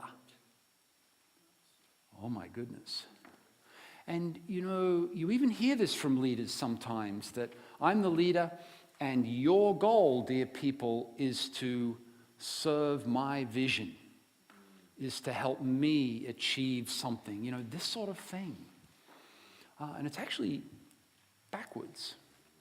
Your purpose as the leader is to help the people, not use the people. That's illegitimate vision. And there's a great deal of stuff that happens in the church around the world that is illegitimate vision. The vision, it's not actually God-breathed. It's my own ambition. I want to be big, I want to be famous, I want to be powerful, and so here's the vision that will get me there. Yeah? So we need a bigger church, we need bigger this, we need more of that. Well, why? That's cool if it's God, no problem. And it's cool if it serves the people, if it genuinely serves the people. Is that really what the people need? If it is, then you need to do it. And if it's from God and serves the people, cool. But this is where, first task of the leader, this is where we must face reality. Is this vision just my own effort to be big, get famous, be the best? Is it coming from my own insecurity, from my own pride, from all these, complicated psychological brokenness inside me that ends up with this? You know how much of the vision in the church is of that nature? A whole pile of it, dear friends. It's just coming from complicated needs inside the leader. It's not from God. It's not really in the best interests of the people. This is why, for example, leaders go into massive debt. They pile massive debt on the people who then struggle to try to pay the debt for the rest of their lives, to have some big, monument to the leader. I'm not saying every building project is not from God. That's not the point. The point is, first task of the leader? Yeah. And here's where the leader obviously needs accountability and, so forth, and needs people around him or her who are willing to probe and push and challenge the vision. and not just be awed by the gifted person who says, this is what we're doing. Is that cool? So the second part of legitimate vision is that it serves the people, not the leader. Yeah, first part comes from God, not the leader, not the leader's own ambition. Second, serves the people and not the leader. So much vision is just using the people. Using the people for our own agenda. And that is illegitimate vision. Not acceptable. And one day we'll stand before God and give an account for that stuff. See, here's where it relates to servant leadership. And here's a model of how to understand servant leadership. In the church, servant leadership often has a very fuzzy, mushy, ill-defined meaning. Where you need to be a servant leader. That means I'm just going to love everybody and I'm just going to serve everybody. Tom, what do you want, bro? You want breakfast in bed? Can I shine your shoes? And we equate the literal nature of servanthood with leadership. And it ends up very dysfunctional. Now, let me just, some of you are thinking, huh? Hang with me here. Did Jesus adopt the literal role of the servant in his the way he related to the disciples? Can you think of times when he did? He washed their feet in John 13. How many times did he do that? How do you know? It was once. They were shocked.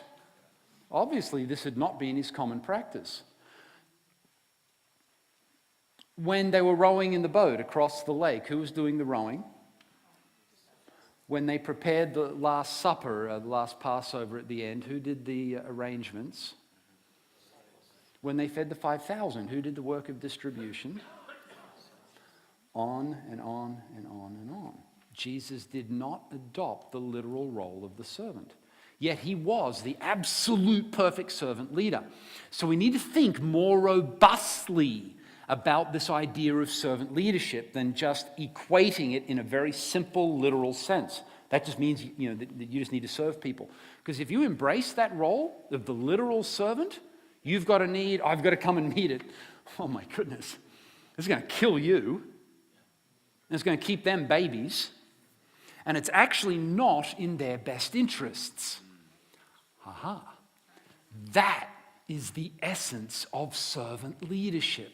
See, think about Jesus. A lot of the time, was he like totally just nice to his disciples? Ooh, you brood of vipers, yeah, how long? Why do I have to put up with you? Oh my goodness. He was tough. Was he being a servant leader? Absolutely. But he was not just being this nice. See, so many leaders think, I'm a Christian leader, therefore I've got to be nice. Yeah? This is like a cultural pressure that we face. You've got to be nice and just, gentle, and you can never, you never be tough. And you've just got to meet every need and call me, I'm your servant. And bro? Never cleaned a temple. Yeah. And it's highly dysfunctional, dear friends. It'll kill you. And it'll keep the church in infanthood, spiritually. The essence of servant leadership means that you're leading in a way that is genuinely best for the people. That's how you serve them, rather than what's best for you. That's when you're using them. And see, here's the thing. Leaders sometimes are very manipulative to the people and act all nice and so forth, but actually, I'm just manipulating you to use you for my own purposes. It looks like servanthood, but actually it's abusive leadership. I'm not serving you, I'm using you for my own purposes. Servant leadership, on the other hand, can look really tough. But it's actually what the people need. It's in the best interests of the people, not the leader. This is the essence of servant leadership. If you're interested in this, I wrote a whole book on it. It's Spiritual Leadership number 6. It's called Abusive Leadership. It's actually a book on servant leadership. And it describes this model of true, healthy servant leadership and not the dysfunctional, literal kind of servant thing. And it's not that I'm not suggesting that the leader is so big and tough, he's too big to do the literal work of the servant. He certainly can and does, as Jesus did. It's not that he's too good, or, oh, I'm the leader and I just sit on my throne while everybody else does the menial work. Certainly the servant leader can and do the literal role of the servant, but that's not the essence of servant leadership. The essence is that I'm leading you in a way that is genuinely in your best interests, not mine. Queen? It's kind of like what we do on my job at CAPS. So we don't go into the home and do everything for them. We give them the resources so that they can help Sure. themselves. Good. So when we're gone, they can be self-sufficient. Yeah, good. Amen.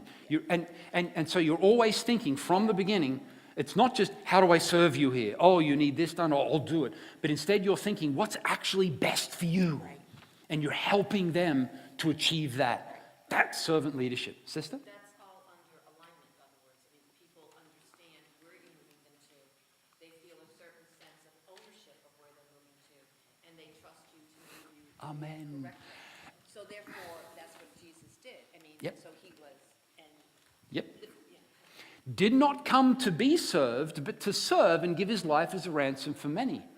He came to do what we needed, whether we thought we did or not. And he came to do that, not just meet our needs. He came to do the work he had to do, which was for our ultimate best interests. Yeah. Yep. And when you lead people in this way, they will trust you. They will understand. You're not using me. You know, especially in the Western world in churches, people are so used to being used by Christian leaders. They're just like expecting it. You know, they come into a new church like, all right, I got my guard up. You know, what's the deal? What's the financial ploy? What's the, you know, they're just so used to this. And when they recognize that actually we really want to do what's best for you. This is a very deep thing because in our hearts, first task of the leader, in our hearts, the reality is there is a mixture. Yeah? There's a big mixture. It's not like, you know, Christian leaders like totally this or totally this. And so we need to continually be growing as leaders, continually checking our motives, continually checking our vision, embracing accountability of others around us, giving them permission to ask deep questions about motive, about purpose, about vision, what's really happening, what does it really mean, why are we really doing this? So this is the idea of legitimate vision. Great. 2 aspects of legitimate vision. Comes from God and not. Second. And not. Yeah, not the people serving you. Yeah, this is legitimate vision, true vision. It comes from God, not just my own ambition. And the vision genuinely will serve the need of the people, not just my own pride or desire for power or prestige or something. Here's a quick test, and then we'll have another break. For you to test yourself in this regard, and you're going to really like me for giving you this little test. It's a beauty. It's a beauty. It's a good Aussie. Say, come on, it's a beauty. Extra credit, it's a beauty, mate. Nice, nice, nice. All right, let's say you're a local pastor and you say, my vision is to win souls. My vision is that multitudes of people come to Christ. Right? That's my vision. Does that sound good? At first glance, sounds fine. All right. My vision, see people come to Christ and grow and mature, and that's all good stuff. Yeah. I want to see the city reached. Is that cool? Okay. That's my vision. But then, the pastor down the road, their church is packed. They're having people coming in, getting saved, growing. They're just humming. How do you feel inside? If you feel joy, what does that tell us about your vision? Joy. It's legitimate, isn't it? But what if you feel a little bit bad? Like, why are they and we aren't? A little bit of jealousy, a little bit bad about their success. What does that tell you about your vision? Oh my goodness me. See, if that really was from God, you're totally happy. God's being glorified. His purpose is being fulfilled. Fabulous, yeah? If your vision is to serve the people, oh, fantastic. Look, they're coming to Christ. Win, win, win, win, win, yeah? But if there was a little bit of mixture of your own ambition in there, and if it wasn't just to serve the people, also to serve you, you're going to have mixed emotions about someone else's success in the thing that you said is your vision. Isn't that a great test? Don't you just love me for giving you that one? First task of the leader? Face reality, dear friends. When you see someone else succeeding in the thing that you say is your vision, check yourself.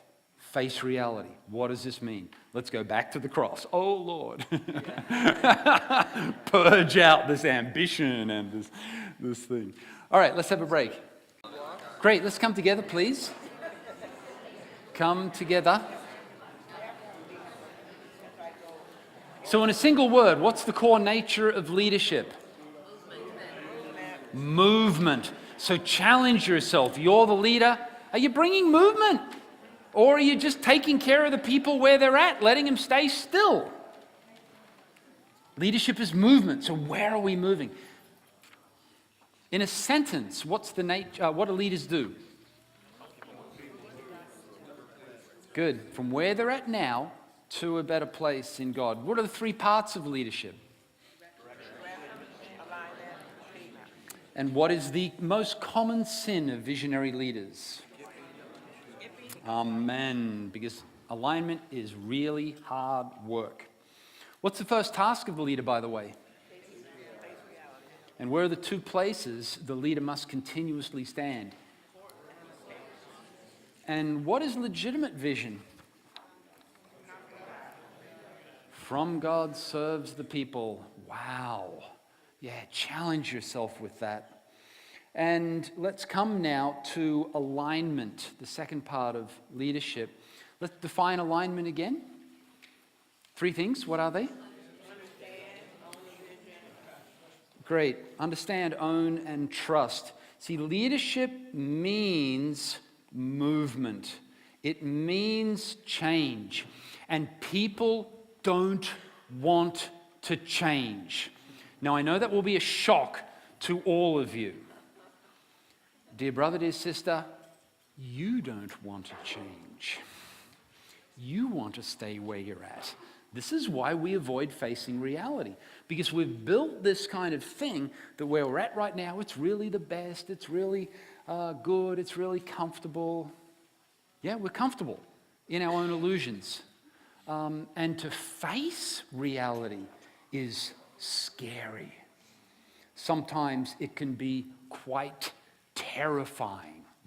I was talking in the break with a brother about, what do we need in the church for God to bring healthy leadership and healthy vision and restoration to the purpose of God, and the kind of revival that we need in the church for this to happen. It's a terrifying thing. It's not some pretty, real revival is brutal. It's brokenness. We face our sin, our pride, our complacency. It's brutal. It's not some nice, pretty little thing where God tells us just how incredible we are, that sort of thing, and how he just can't bear to live without us. And I'm still looking for that verse in the Bible. But true revival, where by the Spirit of God, through the Word of God and the power of the Spirit, and with the travail and the intercession to birth this reality, it's brutal, it's terrifying. In several times in my life, I've been in places where there was true revival happening, and it was absolutely brutal. We don't want to face reality. We want to stay where we're at. So, and everybody's like that. So as the leader, we must do the work of bringing alignment so that people are willing to face the loss of what they have, so that they're willing to embrace the risk in moving. Remember those things: loss and risk. Anytime you show up with a new vision that you think is just the bee's knees, and everybody surely is going to go head over heels in love with this amazing new vision, realize you're asking them to embrace loss of what they know now, because leadership is movement. It's change, yeah? So you're asking them to embrace loss of where they're comfortable. It's Egypt, but at least we know it. It's predictable. We're comfortable there. And you're asking them to embrace risk. They must be aligned before you can expect them to really begin to move. What happens if you don't have alignment? Resistance. People leave, may just drop out of the vision altogether, don't they? They show you their displeasure, yeah. Failure. They actually can actively work against you and sabotage what you're doing. Yeah? Do you think Christians? They wouldn't do that. Oh, let's face reality, huh? Alex? When the car is out of alignment, it'll steer. Wow. There may be movement, but we end up getting sidetracked. Wow. That's what happens if we... Sister? If there is so much resistance to what the vision is, then there, yes, never mind, I answered my own question, sorry. That sounded just right. Brother? Without alignment, I'm going to have to rely on entertainment. Ooh, ouch. Without alignment, I'm going to have to rely on... Not in the church. We wouldn't do that. Not in the church of the Lord Jesus. We would never do that. That ends up... If we end up in the church and that's all we've got, trying to put on some high-quality show to attract people to be entertained, oh my goodness, come on. Let's just shut it down. Yeah? Is that the church, the bride of Christ for which he died? Is that the army that's going to change nations? But if they're not aligned, that's all just to try to keep them. And why are we trying to keep them anyway if we're not going anywhere? Selfish ambition. The whole thing is out of line, isn't it, from start to finish? Carol? Oh. Yep. Money, power, prestige. I want a lot of people. That's why we need a high quality show. Because then we're busting at the seams and everybody thinks you're a great leader. I was thinking when things aren't aligned, like in a car, your wheels, your tires are your greatest source of movement. I mean, well, the engine, all that stuff, but Yep. without the tires, it doesn't move. So the engine could be the visionary, but the tires are the people moving it. And if you have, in a car without alignment, when the car is in alignment, there's wear and tear, unnecessary wear and tear on the sidewalls, on the different places of the tire that will Yeah. eventually cause problems. Yeah, So that's there's right. unnecessary wear and tear, I guess is what I'm Yeah, saying. on everybody. On everybody. On everybody, on the people, on you. It's going to wear you out, because you're trying to get them to move. And you've skipped number 2. Yeah? You've skipped alignment. You've got this vision, it's beating in your heart. Come on, let's go. Why can't you all see it? You must be backslidden. And we do what leaders do so very well. We blame the people when actually the fault was ours. Sometimes it is the people's fault. I'm not saying it's always the leader's fault, but sometimes it's the leader's fault too. We need to face reality. Great. So the 3 aspects of alignment are understand the vision, own the vision, and trust you. See, they need to understand, where are we going? It's here, it's not here, it's not here, it's not staying the same. We need to understand the vision. It's got to be clear. Clarity of vision. How do you think we're going to get there? And tell us what you know. You're not going to be able to predict everything, but at least give us some idea. Understand the vision. Secondly, own the vision so that it's meaningful to me. It's my vision. I want to do this. I see this. I see the value of this. I see where I fit in this. And then thirdly, I'm willing to trust you. So the 3 things. Now, the primary way in which we achieve alignment is communication.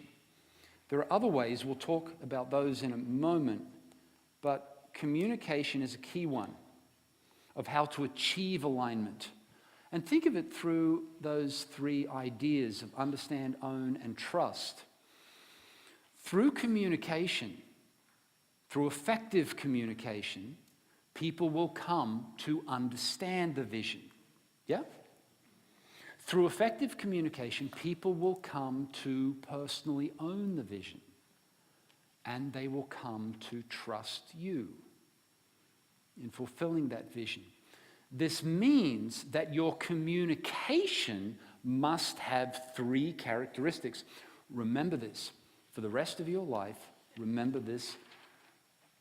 I don't have time for anything that you don't have to remember for the rest of your life.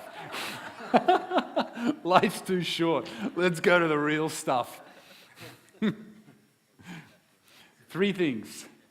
For communication to be effective, whatever kind of communication it is, whether it's spoken or you're writing an email or you're writing a longer piece or you're talking to somebody, remember these 3 things. Effective communication will be 3 characteristics. First is clarity.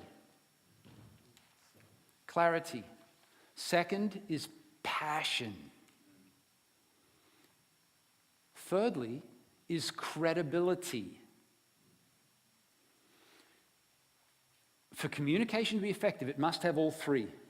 Clarity, passion, and credibility. Now think about the 3 characteristics of alignment. What are they? Understand, own, and trust.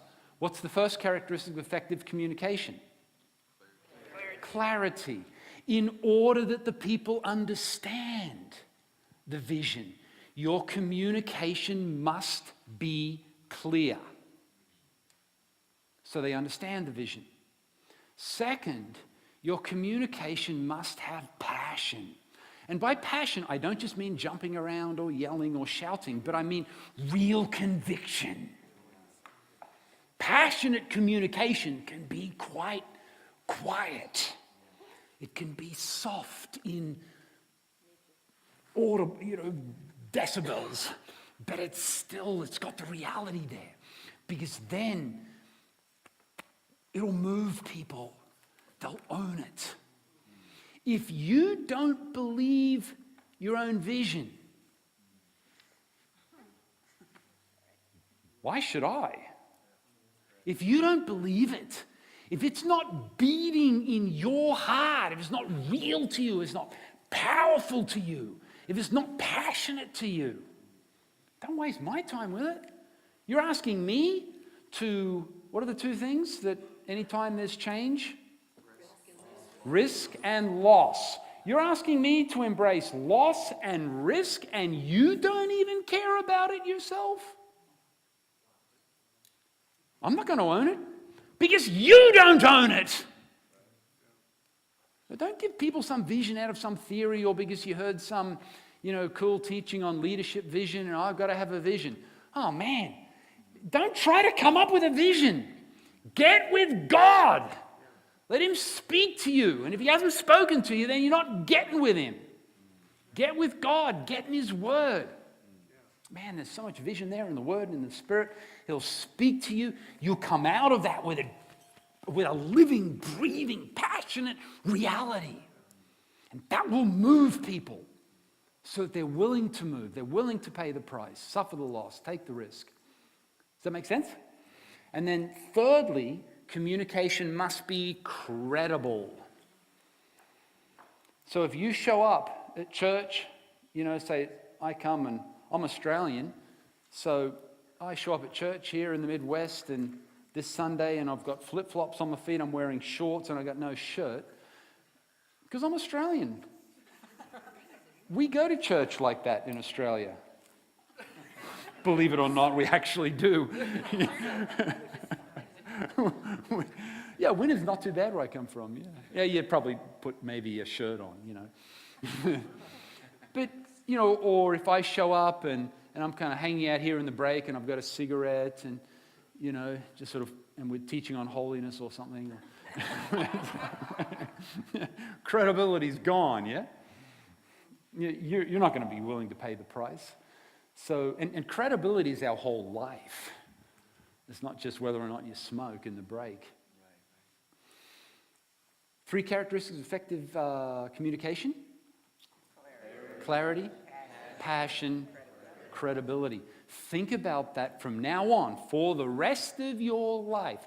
Every time you communicate everything, it'll really help you. This will really help you. Think about how you communicate. Some people are really, really clear, and we just go to sleep. And we don't hear the vision.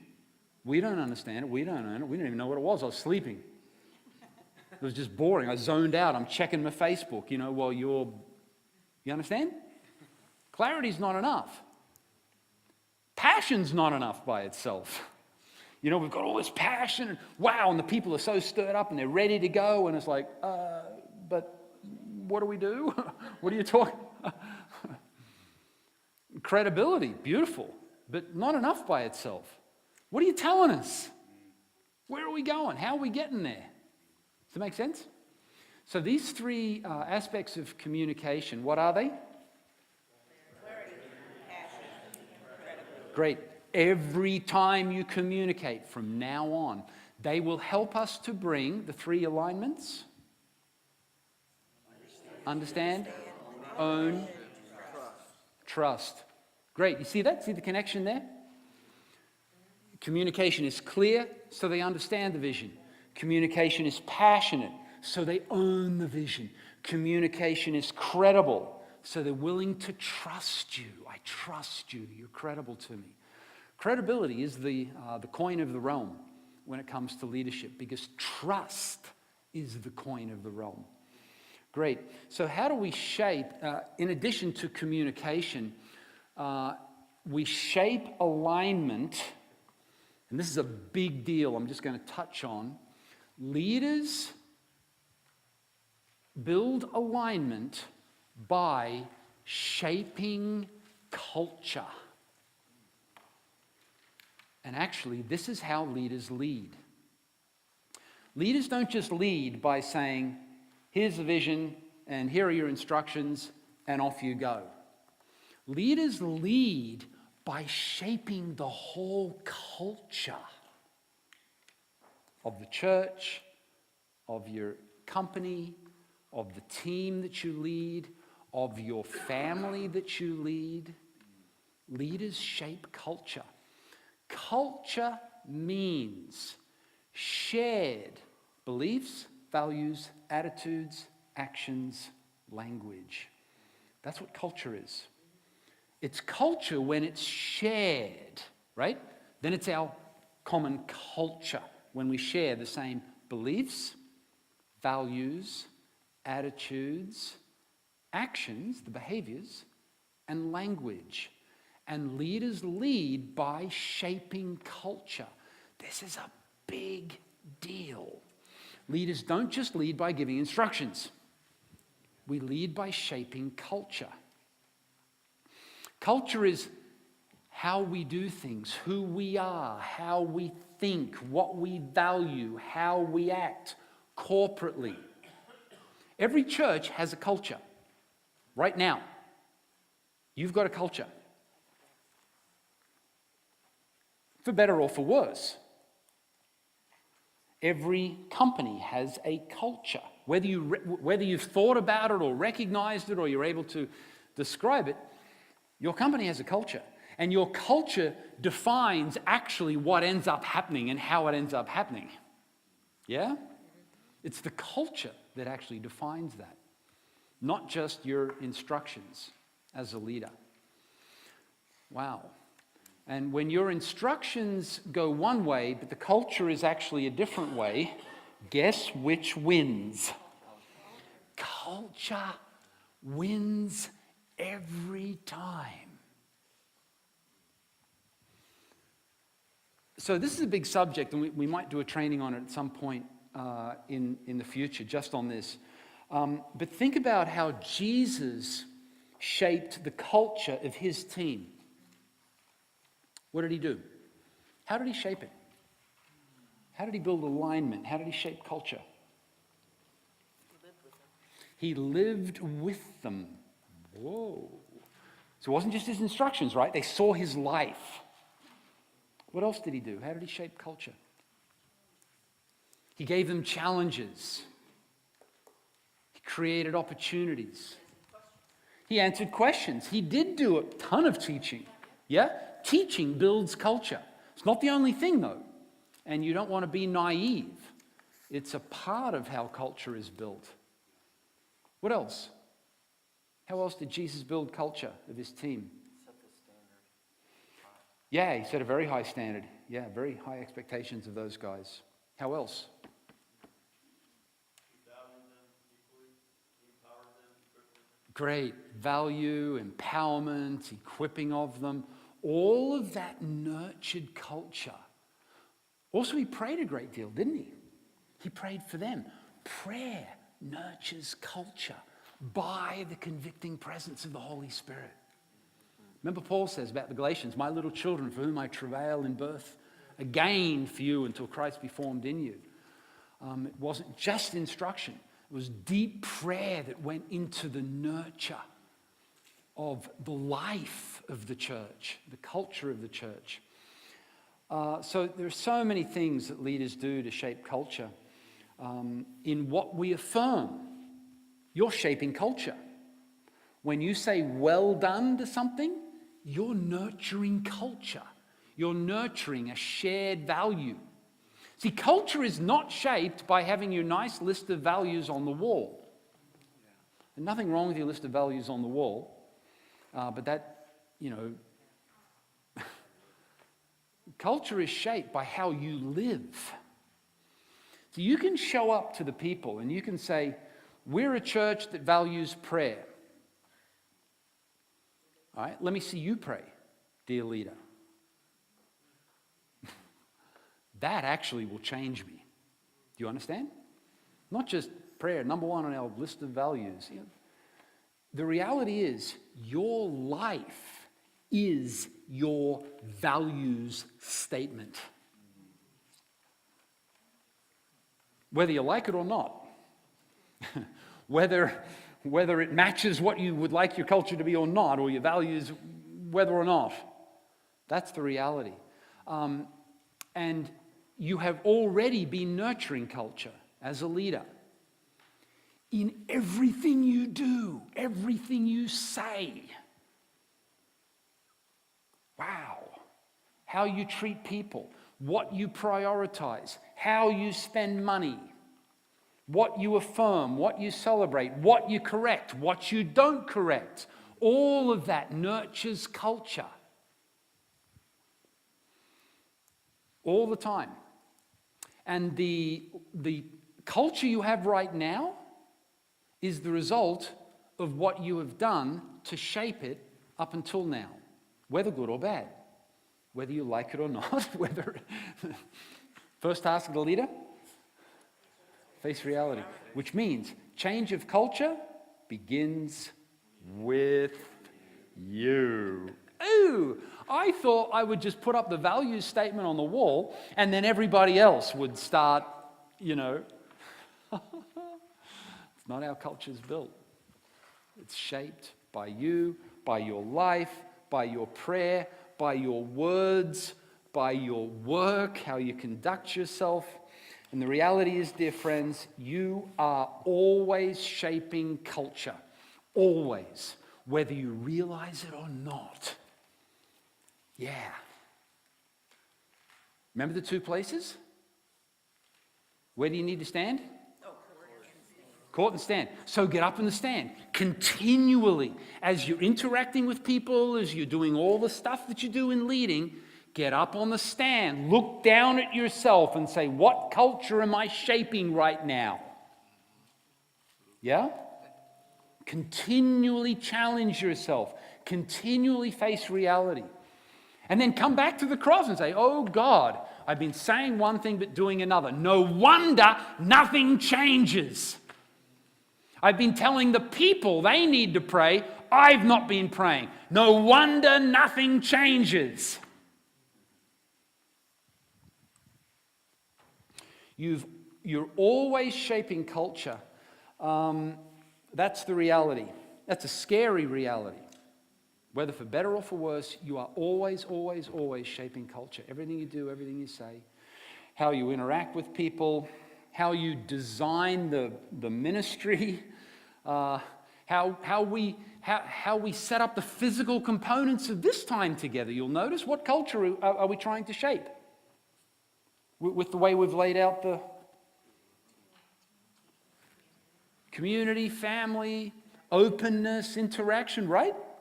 See, we're shaping culture just by the physical layout of things. Everything you do shapes culture. So get up in the stands, look at yourself, look at what you do, look at how you treat people, and you'll understand why you currently have the culture that you do, and you'll see how to change it going forward. Is that cool? Is that like scary? That's really scary. Well, first task of the leader, though? Amen. Face the reality, dear friends. We have the culture today that we shaped yesterday, for better or for worse. Yeah. So, let's change. And where does change begin in shaping culture? Yep, amen. Great. One more thing on alignment. In building alignment, this is a very cool, if I can have the white, give us a screen, bro, please. This is a very cool thing, and this is the bell curve of how people adopt change. What's leadership? Yeah, movement. That means change. Leadership is change. Leadership is movement. And there are different rates at which people adopt change. And there have been, academic studies on this. And I talk about this in one of my books, number 8, Spiritual Leadership number 8, on change. And this is not my model. This is someone else's, but I kind of stole it. And these are the different rates at which people adopt change. 1, 2, 3, 4. 1, 2, 3, 4, 5. Yeah, great. And this is the reality that you've got these guys, they're called innovators. The innovators, very small group, it's about 2 or 3% of people, innovators. And they're ready for change at the drop of a hat. They're the people who, every new thing that comes along, they're jumping on the bandwagon. Yeah? Very, just love the excitement, the potential opportunity that change brings. Very quick to embrace change. Then we have a very important group called the early adopters. This is a bigger group. In the studies, it's about 14% of the... Sorry? Early adopters. These are early adopters, as opposed to the innovators. I call the innovators the cliff jumpers. The cliff jumpers. They're always ready to jump off a cliff. Come on, let's go. Let's try something new. Cliff jumpers. They're different from the early adopters. It's a very small group, but everybody knows who they are, and every church has some. Every church has some cliff jumpers, and they've always got some new exciting thing. The problem is no one takes them very seriously. We love them, we appreciate them, they're a lot of fun, but we don't necessarily follow them. The early adopters now, this is different. These are people who are a little slower in embracing change. They don't just jump on every new thing, but they are willing to change. They're willing to think about something new.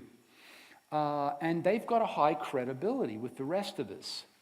These are key people, actually, that you need to identify.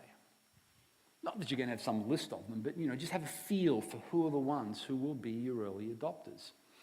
See, if all you do... See, sometimes leaders appeal to the cliff jumpers, and they think they've accomplished something because the cliff jumpers are on their team.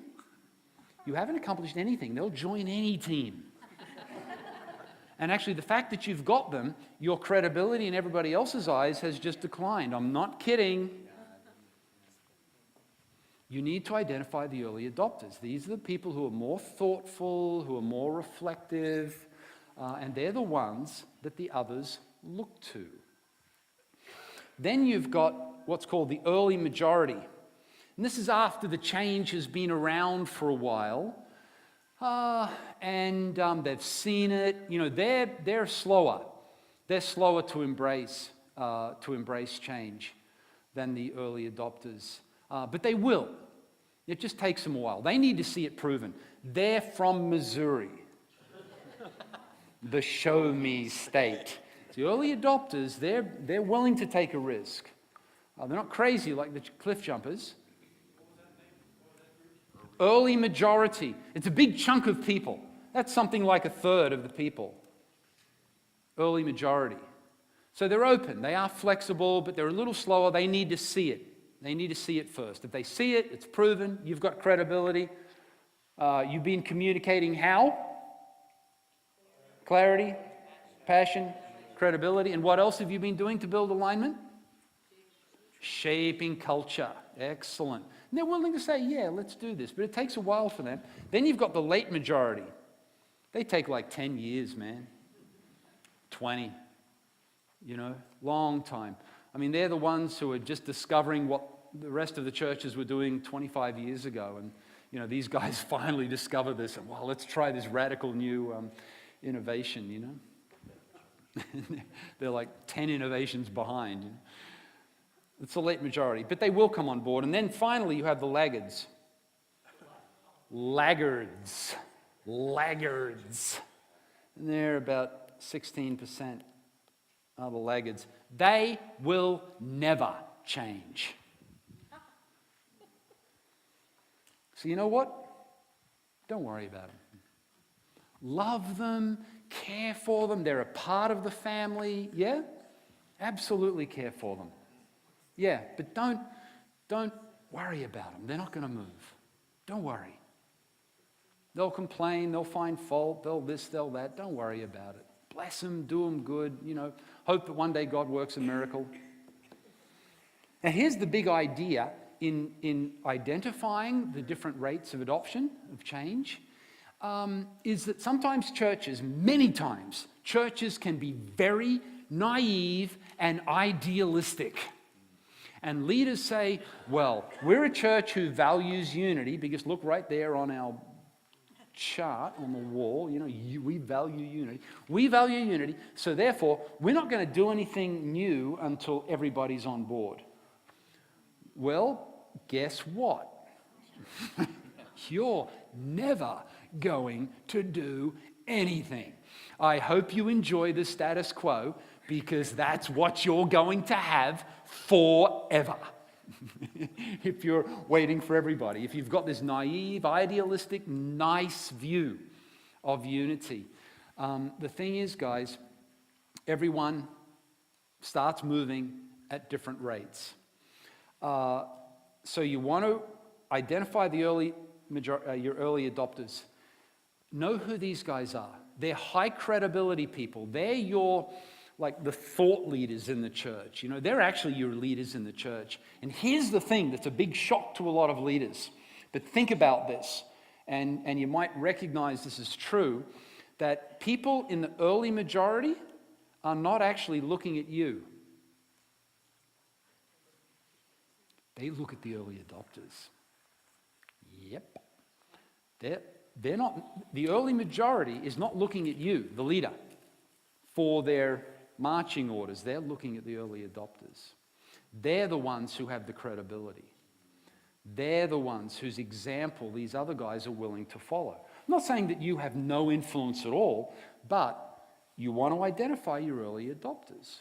Now, don't start an early adopters group or something like that, but just informally recognize who are the people that everybody actually looks to. You've got them. They're scattered throughout the church or your team or your company or whatever. In your family is like this. If you've got a lot of kids, I got a lot of kids. I know how things work within my kids. I know who, don't tell them this, but I know who. And so when I want to see something change, I know who to talk to. It's not necessarily me just saying, hey, everybody, this is Dad, and I'm in charge, and here's what we're going to do. Do you understand?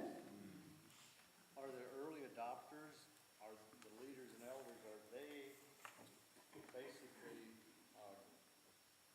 buy that, what you're trying to do, because they went to God themselves? You're saying, are you in a church, are the leaders and elders, will they be your early adopters? Not necessarily. You're going to really have some struggles if you end up with an elder who's a laggard.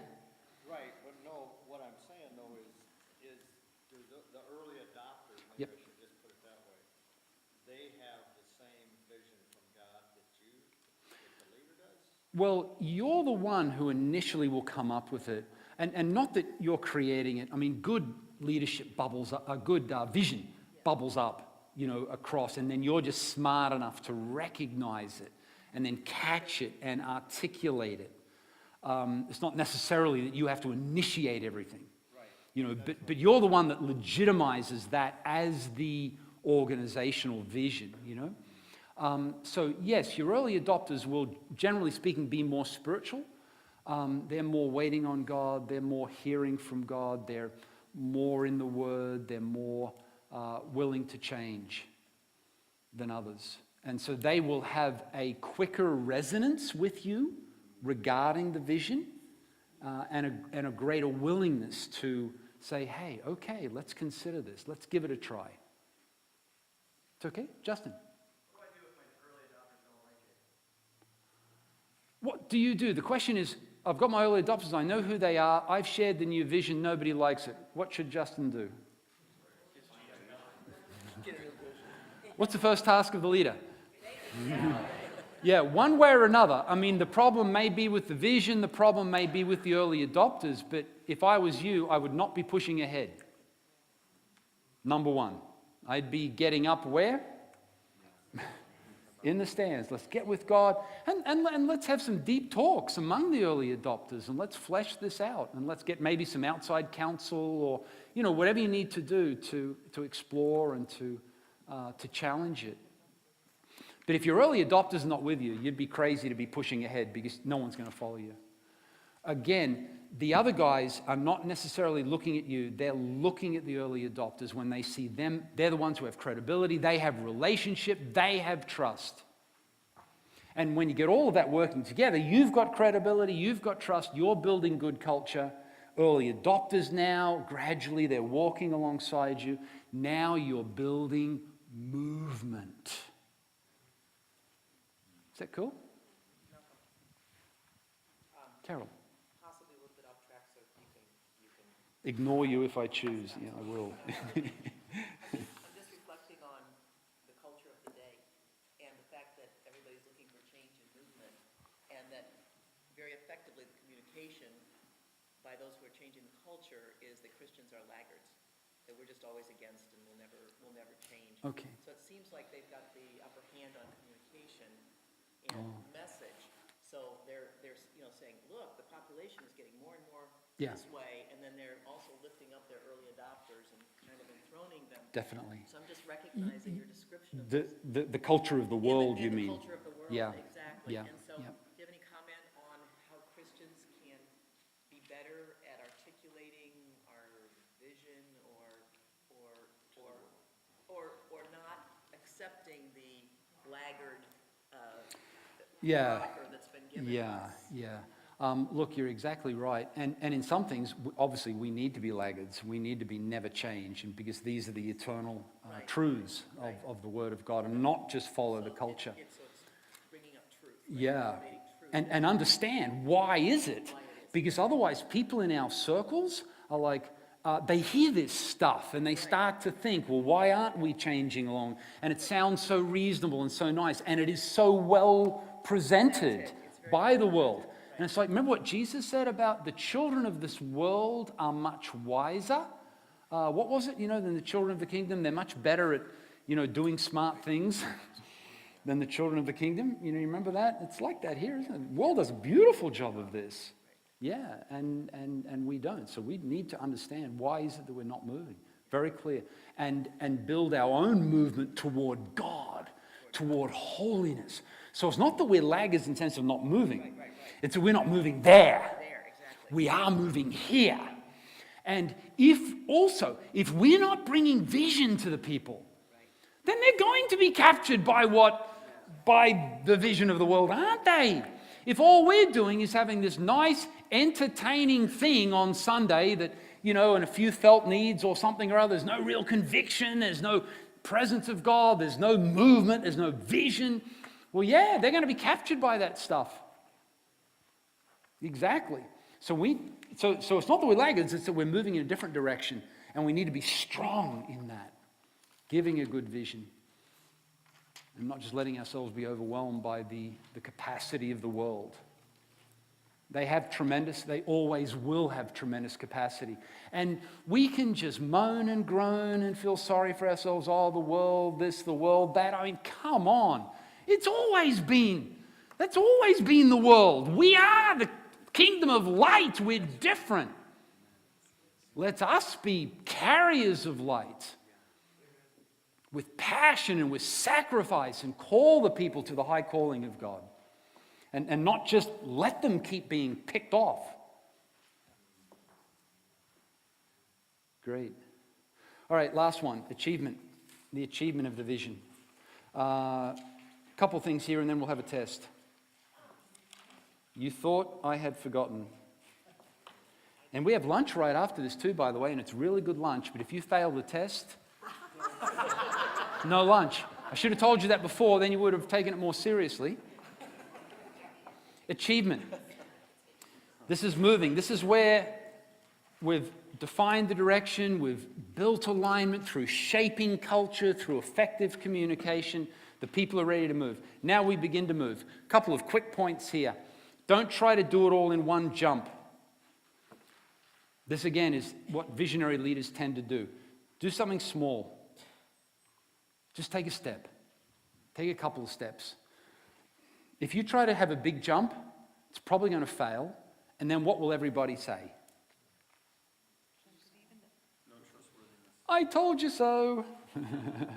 Take a small step. Choose your small step wisely. Choose something that is likely to succeed. Duh. Don't choose like the hardest part of the vision to start with. You're setting yourself up for guaranteed failure. But something in the right direction, something to initiate movement in the right direction.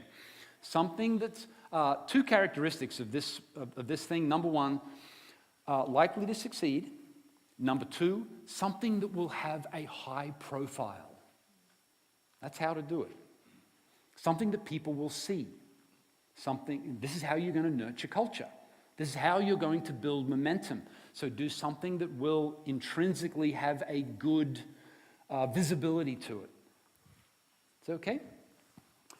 That's the first idea. Then, as we continue along the path, we're going to go up hills and down valleys. We're going to have good days. We're going to have bad days. We're going to take wrong turns. We're going to come across lions on the path. We're going to fall off a cliff. All sorts of things are going to happen. The people need encouragement. Constant encouragement. Keep sharing the vision. Keep shaping culture. Keep looking at God.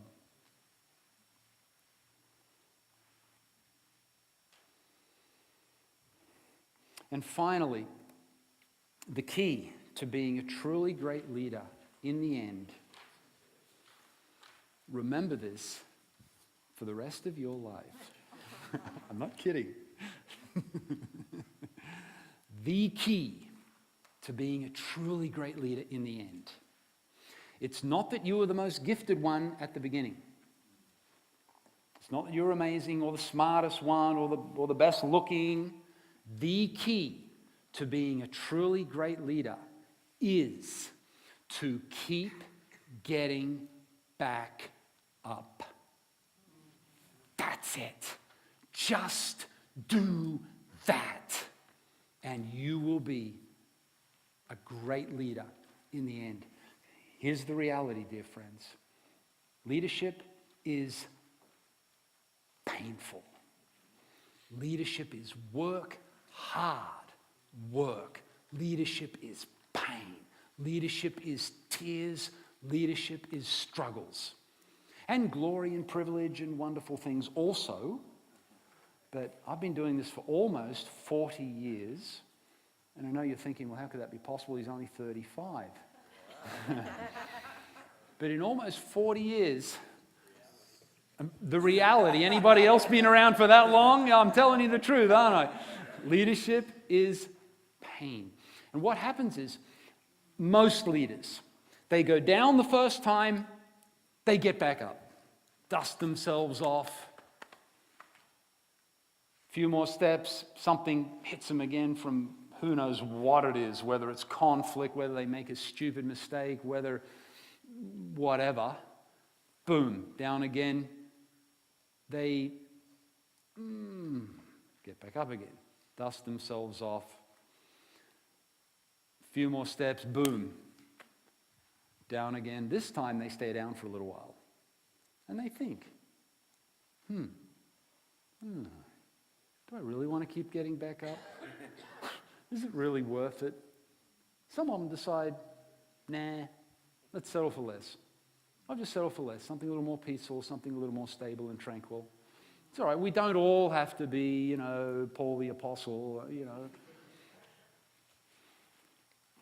Some keep getting up. They go a few more steps, boom, down. Boom, down, boom, down, boom, down, boom, down. You got to keep getting back up, back up, back up, back up. At the end, many don't. They find their limit at some point. And you're only going to keep getting back up in God if you're looking at God, not in your own strength. Your own strength is going to fail about, down number 3, and you're going to be done on your own strength.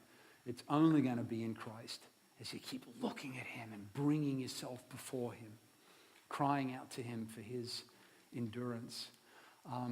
But that's a simple idea that I have found very helpful in my life and leadership, is that the truly great leader just keeps getting back up You don't have to be the most gifted. You don't have to be the smartest. You don't have to be the best community. You don't have to be the most visionary. You don't have to be the most anything. Just keep getting back up, and you will do well in the end. Let's stand together, please. In a moment, we'll pray. First, and you were hoping I'd forgotten, here's your test. You may not look at your notes. I'm going to look at mine because I've got the questions.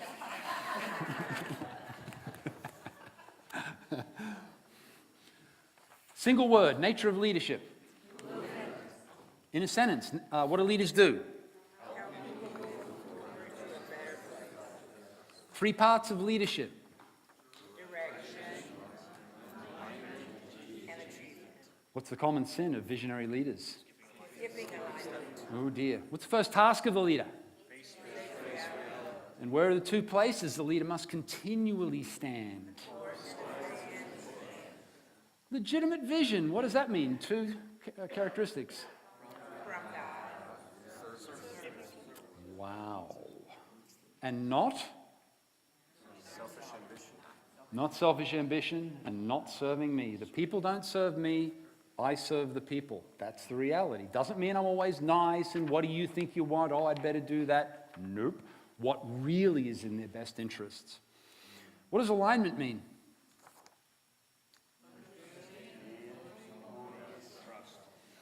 How do you bring alignment?